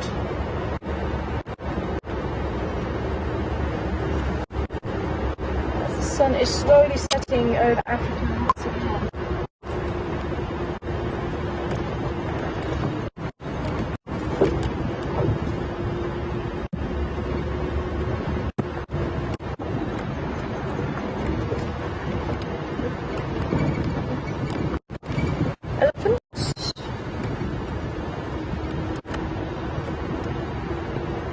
Oh, looking by the evidence of something around Gowrie Dam. Well, we're heading away now.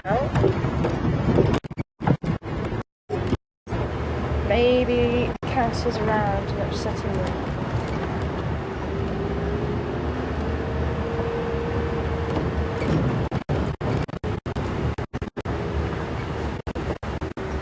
Rob, Joanne, and Emily.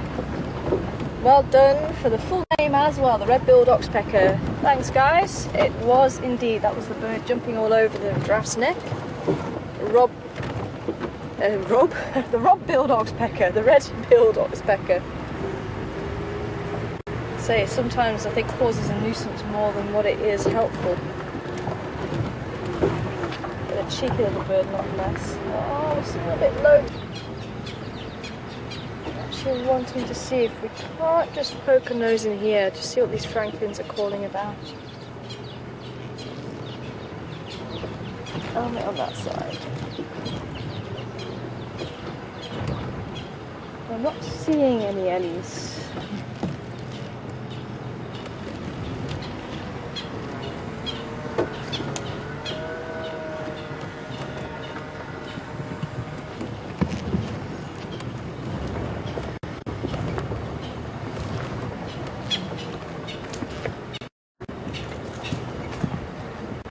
Francolins can get quite cheeky. I've actually seen francolins be a couple of meters away from lions, resting on the sandbank. Ah, there we go. That's obviously why. Well spotted.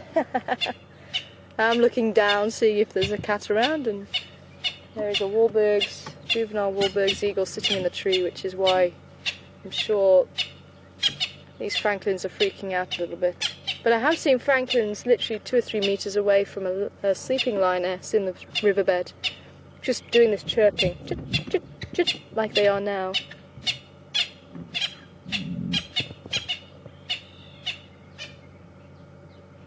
But they're obviously upset about this Wahlberg's eagle being around.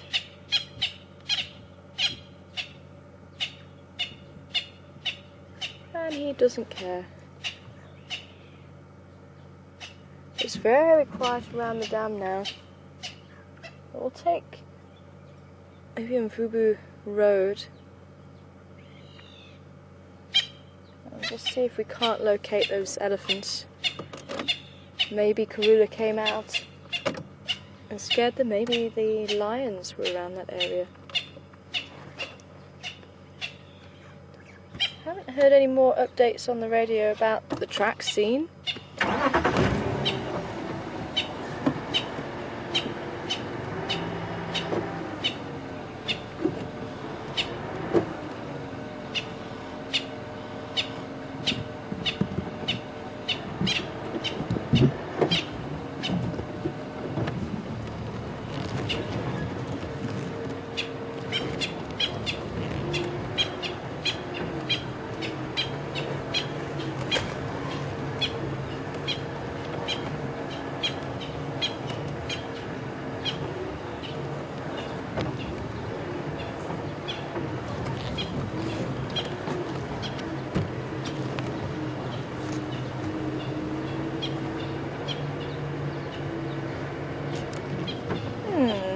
Okay.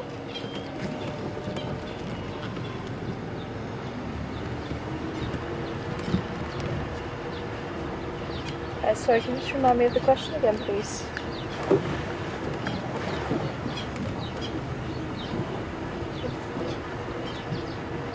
Ah, that was it. Yes. So why is the giraffe's tongue purpley black? And it is because they have a pigment in there called melanin. And melanin is found in a lot of different things. It's what makes animals black.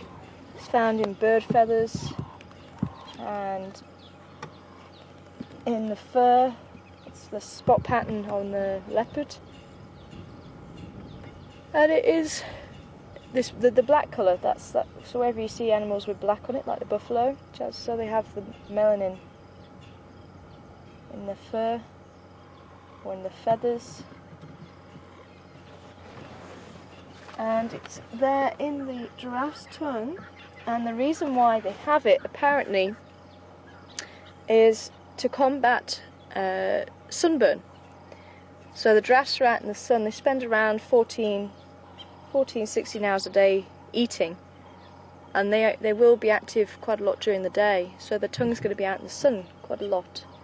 So the melanin actually helps to reduce sunburn, and that's why if you go to hot countries, the melanin in your skin actually starts to increase to help your skin stop getting sunburned. But I also think, like in bird feathers, melanin actually helps to strengthen the bird feathers, and I think that could possibly have something to do with them having melanin in the tongue, because they eat a lot of thorn trees. So I wonder how many times they do actually get spiked by a thorn. So if it's got melanin in the tongue, it helps to strengthen the tongue. And I wonder if that isn't another reason why they have it. Maybe one day I'll try and work out how you can prove that theory. But if you go to the back of the tongue of the giraffe, and the giraffe's tongue, I think, if I remember rightly, again, the measurements are a little bit fuzzy, but I think it's around 20 centimetres long. Again, someone can maybe just check up on that for us. And if you go, there's the eddies. If you go to the back of the tongue, it is still pink. It's quite interesting. Now, I do look a little bit on the alert side. Let's just see what's going to happen here. Oh, they've got a very small baby again. So that's why they are going to be. Wow, look at that. Baby is very, very small. Can fit underneath the female's belly, which says it's under a year old. And possibly sister, keeping a very close watch on it.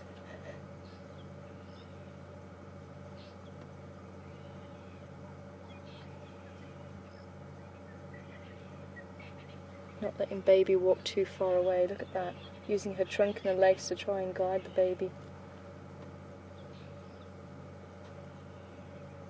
And look how tender.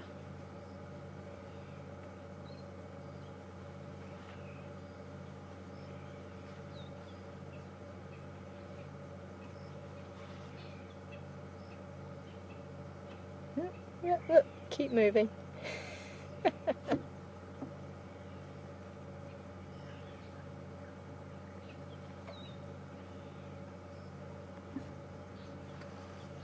That young female is probably around 12 years old, something like that. So not of breeding age as yet, so that isn't her calf, that's the female up ahead, I'd say. But she's just keeping a very close watch on it. And maybe the one behind, just that little bit older, maybe about 5.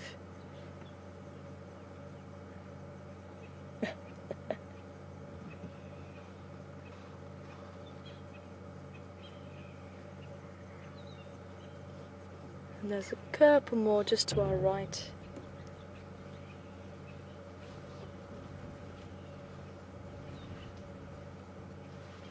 They don't seem too bothered now.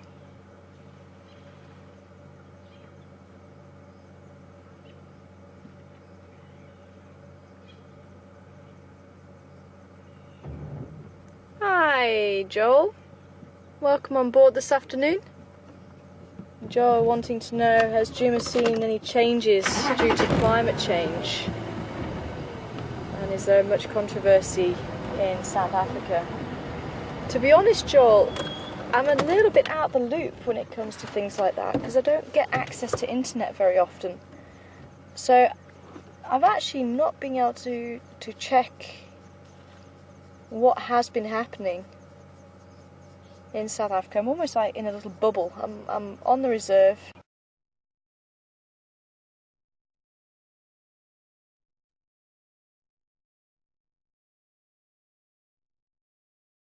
Get in touch with the rest of the world.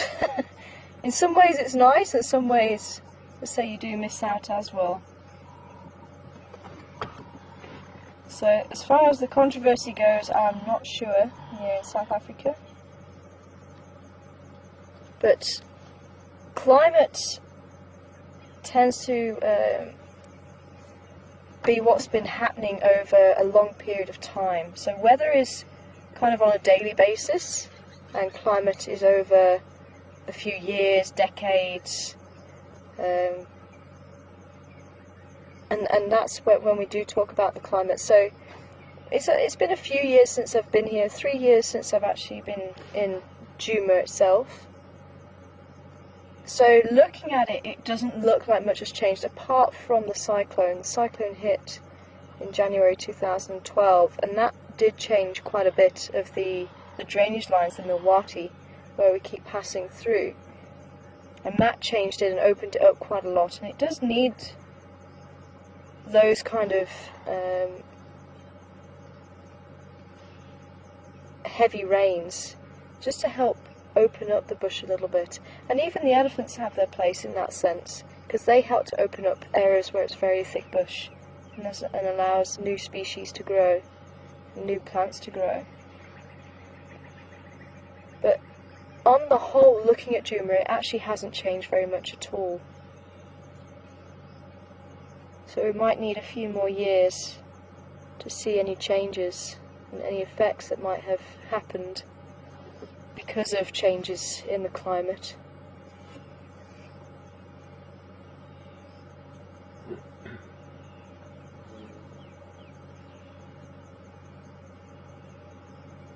I'm hoping this lady will turn around and catch up with the rest of the herd.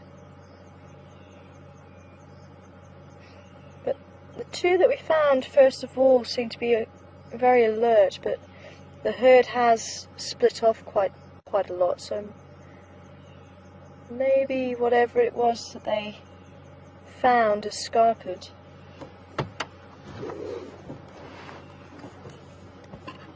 I'm just going to pull forward a little bit more, because the rest of the herd is actually on the other side of the bush up ahead.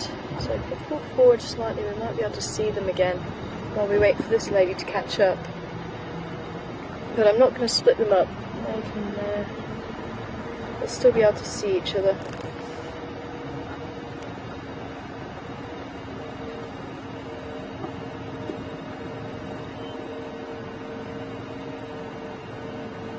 Oh, that little bush is going to be in the way.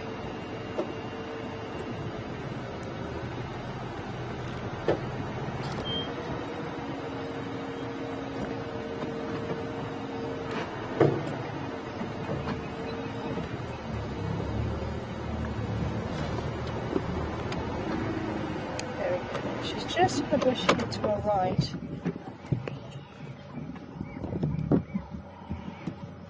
Come on, lady, you're going to come out. I'm wondering if this isn't the same herd that we had yesterday as well. Because they also had a couple of very small babies with them. She's slowly making her way.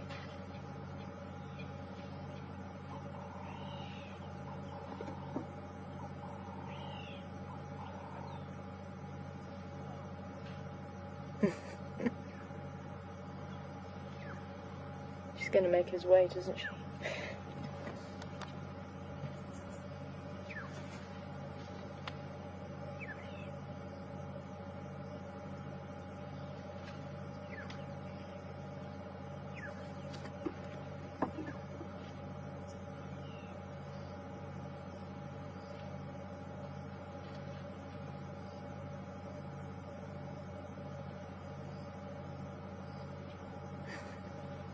I see she's found something very tasty there.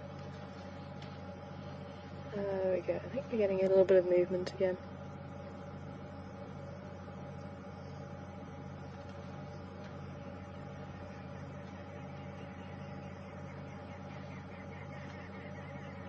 Well, the rest of the herd have moved off.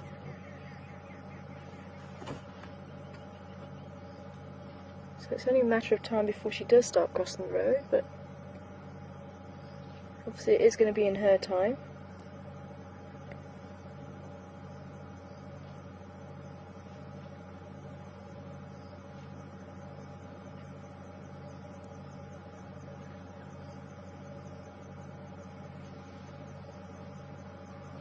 But I think we saw the matriarch. I think she was at the head. Don't think there was any more of the herd that had already crossed. Okay, she has moved. Let's just see if she does pop out the other side of the bush.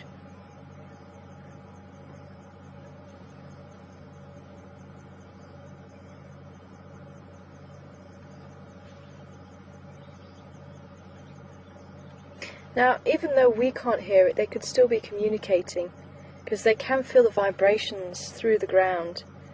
So I can see some of the trees moving up ahead. So they might actually be talking to each other. Come on, lady. Come and say hello. You can see she's just coming up around this bush here to our right.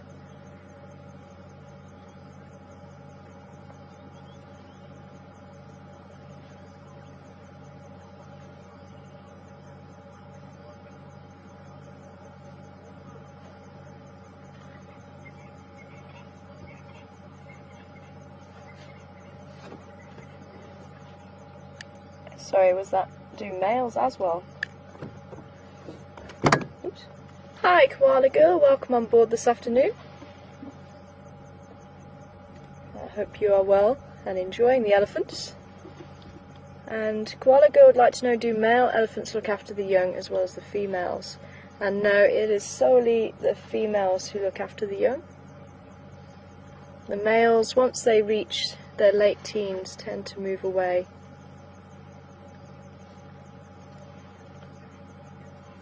And it's quite a gradual process. So they'll start lagging behind,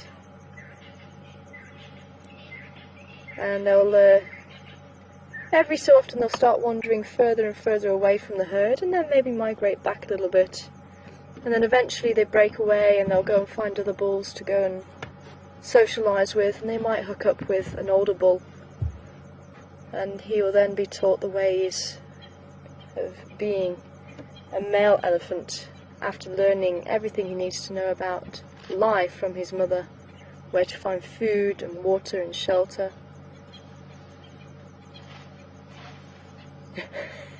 She's toying with us.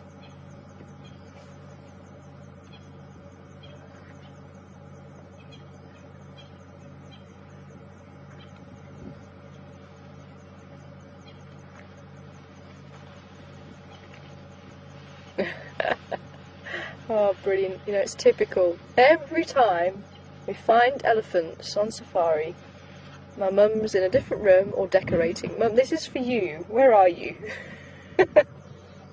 She absolutely adores elephants, and every time I find them, she's nowhere there, but my dad is.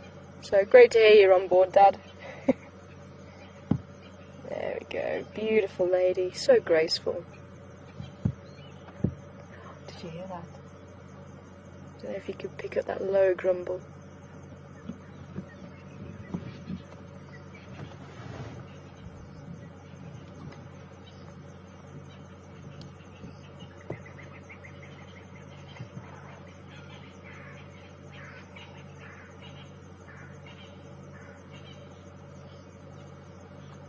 And there's her family.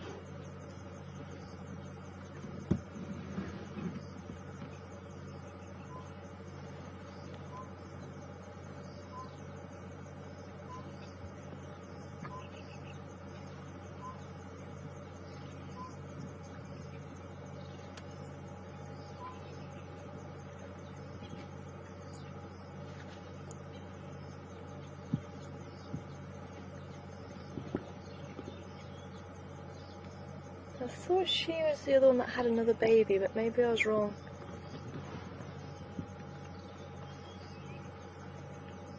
So it looks like, again, we've got about a 6 or 7 year old with her. That was the one that was just on your screen moments ago.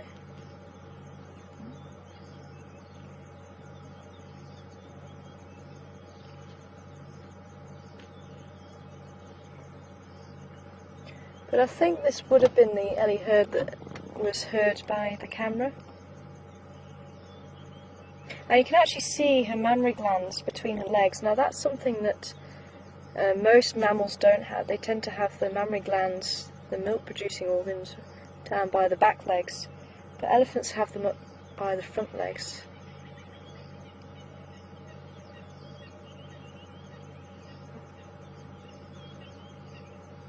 And they are pretty swollen, so maybe she does have a baby. Maybe there is a couple of members of the herd at the back.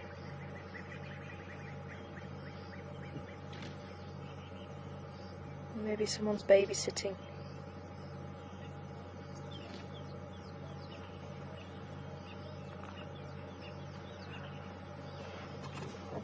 Okay, go ahead.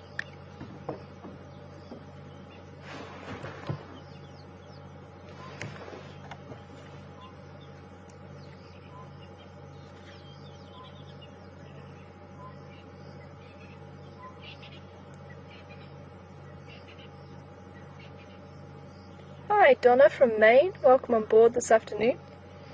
And when the male leaves the herd, is he still recognised by his mother? And does he recognise his mother years later? And I'd say yes. They spend so much of their life together. Anywhere from 12 to 16 to 18 years together. And they've got an incredible sense of smell.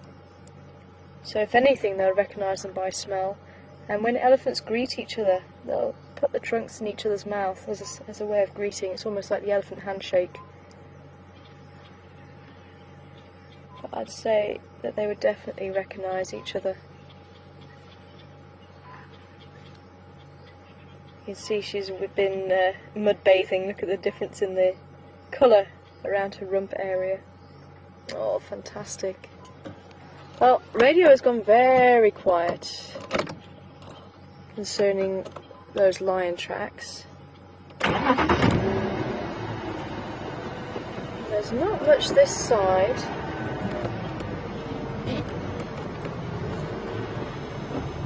So I think let's continue up the river road and see how we do for time.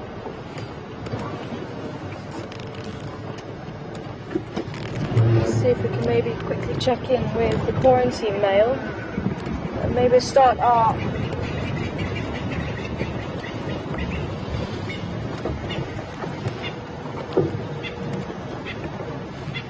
calling about, Franklin?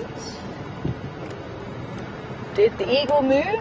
Oh wow! Where does the time go? The time flies when you're having fun, right?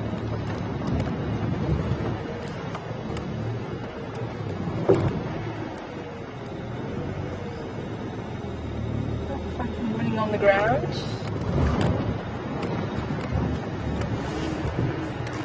Okay, yep. Let's see if we've got any more movement from the quarantine mail. It sounds like those lion tracks were fairly close to the boundary, so it's quite a drive from here anyway now. So let's just check in on the quarantine mail. See if he is still there. For those of you who might have missed it, this morning we had quite an interesting sighting. We had the male leopard feeding on the carcass still of the bushbuck, and then we had a young hyena, I think probably about 3 years old, and still fairly unsure of the fact that it is a spotted hyena, and most animals are fairly scared of spotted hyenas, quite a formidable adversary. But the leopard actually dropped a piece of food from quite far up, and you could just hear it go thud as it fell.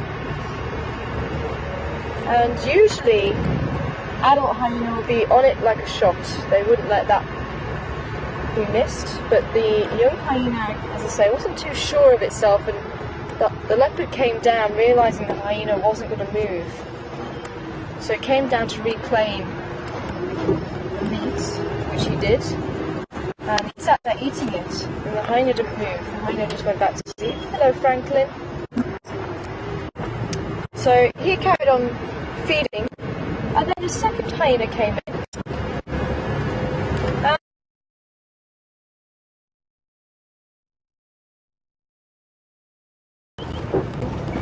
Oh.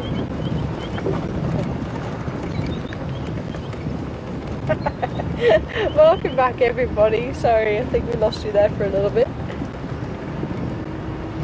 I'm not too sure how much you got of that. But, so I was just saying how interesting it was to see the three young animals interacting with each other and finding their feet with each other and where they fit in the whole grand scheme of things. And it would have been very interesting to see if there'd have been an adult on both sides, how things would have played out, if it would have been different or not. But the quarantine male jumped back into the tree, snarled at the two hyenas, and I think because there was the two of them, they certainly gained a little bit more confidence and were able to claim a little bit of meat.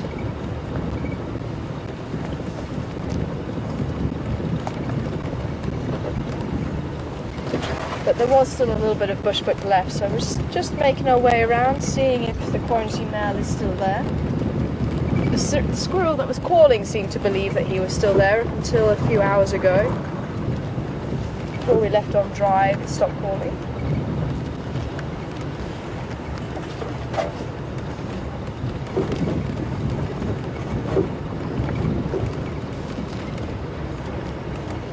Hi Peggy, welcome on board. Peggy would like to know what the survival rate is for a baby elephant. And I'm actually not too sure what the survival rate is. An interesting question. And I actually couldn't even hazard a guess. We'll have to do some digging. Maybe someone can look that one up for us. Try and find out what the survival rate is for elephants, baby elephants.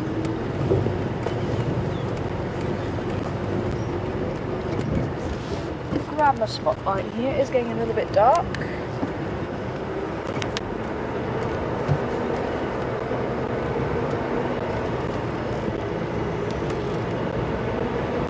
Just slowly making our way around off of Mvubu Road on that little two-track. I don't think this two-track has got a name. Just seeing if quarantine male is still here. Those of you who may have missed him.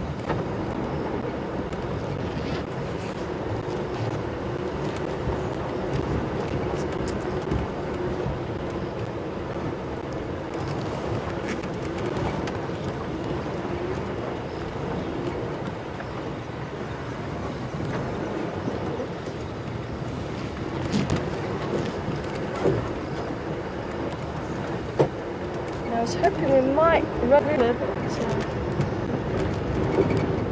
but no sign of her. There wasn't any tracks coming out either. So maybe she'll pop out again tomorrow.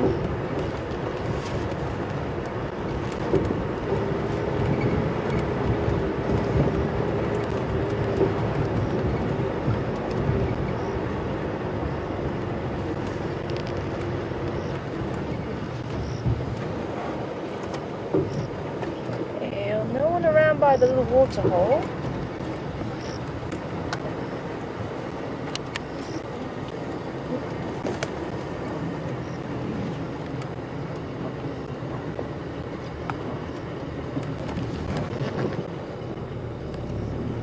So it could be he has left the area, but it's certainly worth just investigating. Let's just see.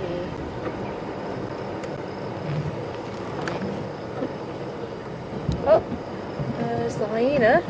Oh, here he is. Just here. He's not in the tree where his food was. Just going to back up a little bit. He's actually in the tree just here. There's a hyena just at the bottom of the tree where his food is.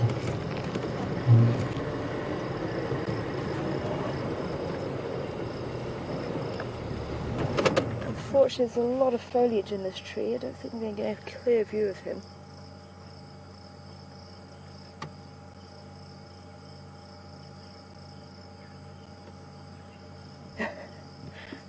if I can maybe pull forward a little bit more, but he's actually just in that area there of the tamborti tree again. So I'm wondering if we actually pull a bit further back.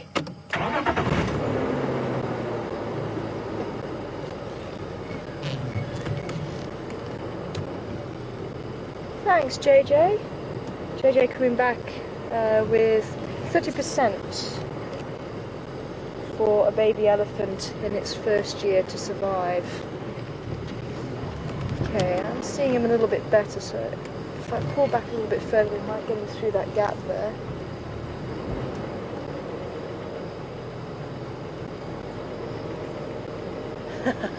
Branches are just in the way for us.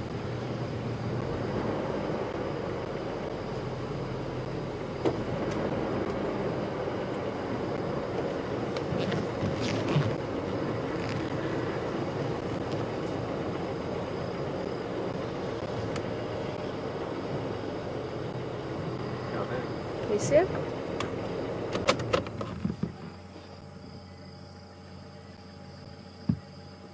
Yeah, I can see you, pretty boy.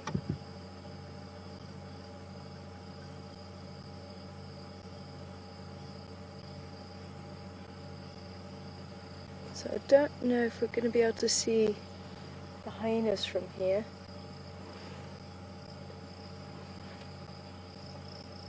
I can't see them from where I am. I think they might still be in the drainage line.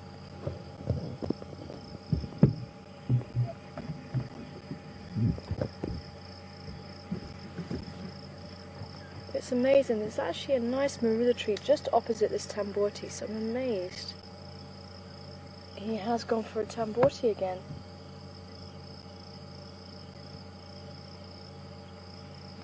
The branches are pretty thin. Now you notice I'm not shining on his face, just so I don't blind him.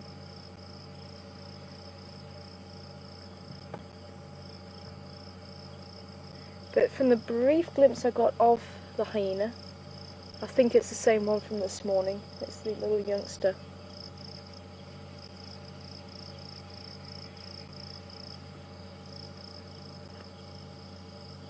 And you can see he's still panting quite heavily because he's still going to be working off that meal of the bush buck.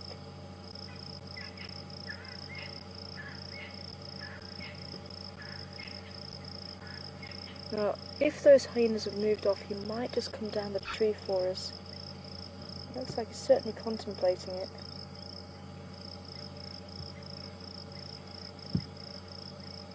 But I think he's still working out where those hyenas are.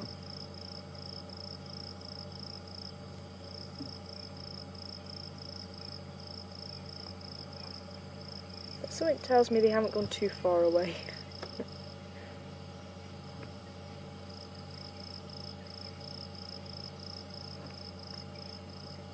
Now it is actually a lot brighter than what it looks. It's just the sun is starting to set, so shining a spotlight on him isn't going to change the fact that the hyenas know that he's there. It's just so we can see him a little bit better on the screen.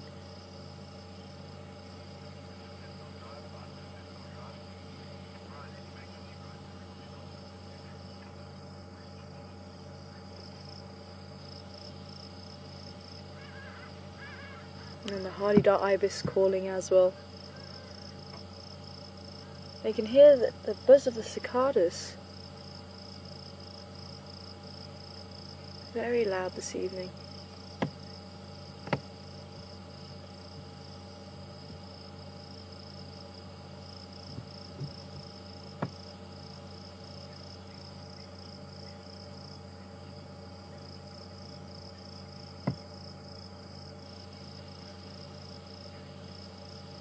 I'm just wondering if we go back again, he might be slightly lower than what he was.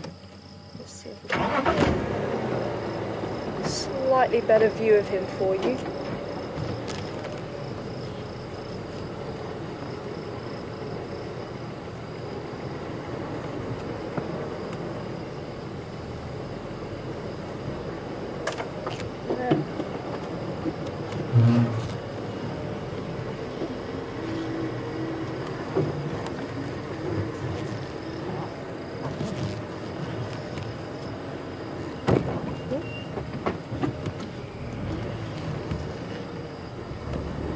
bush actually has a log attached to it.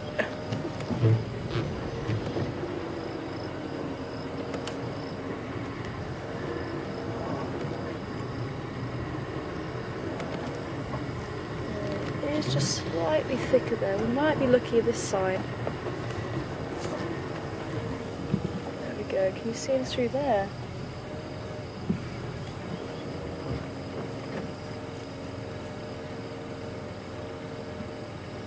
Just there. I need to go back a little bit. No, don't go back here, there's a hyena behind us. Oh, is there a hyena? Oh, sure. Okay, hyena's actually sat down just behind us.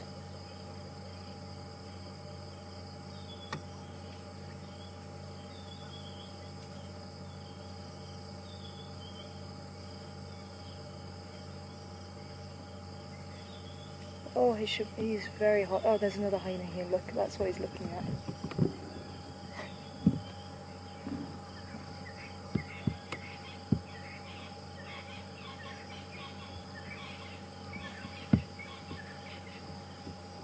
Yeah, it is these two from this morning.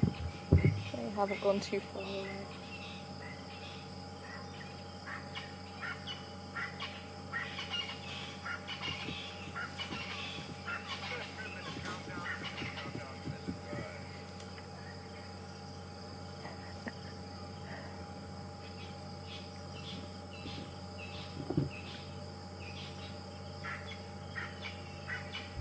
Well, you might be up there for a little while yet. It depends on if he gets the confidence to come down or not. You can see, just keeping an eye on them.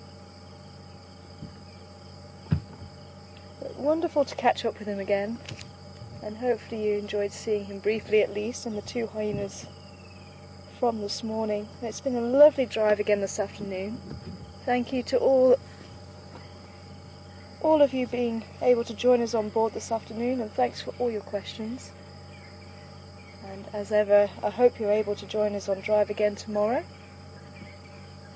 And I'm hoping the weather is going to hold out for us. Clear skies all the way, I'm hoping.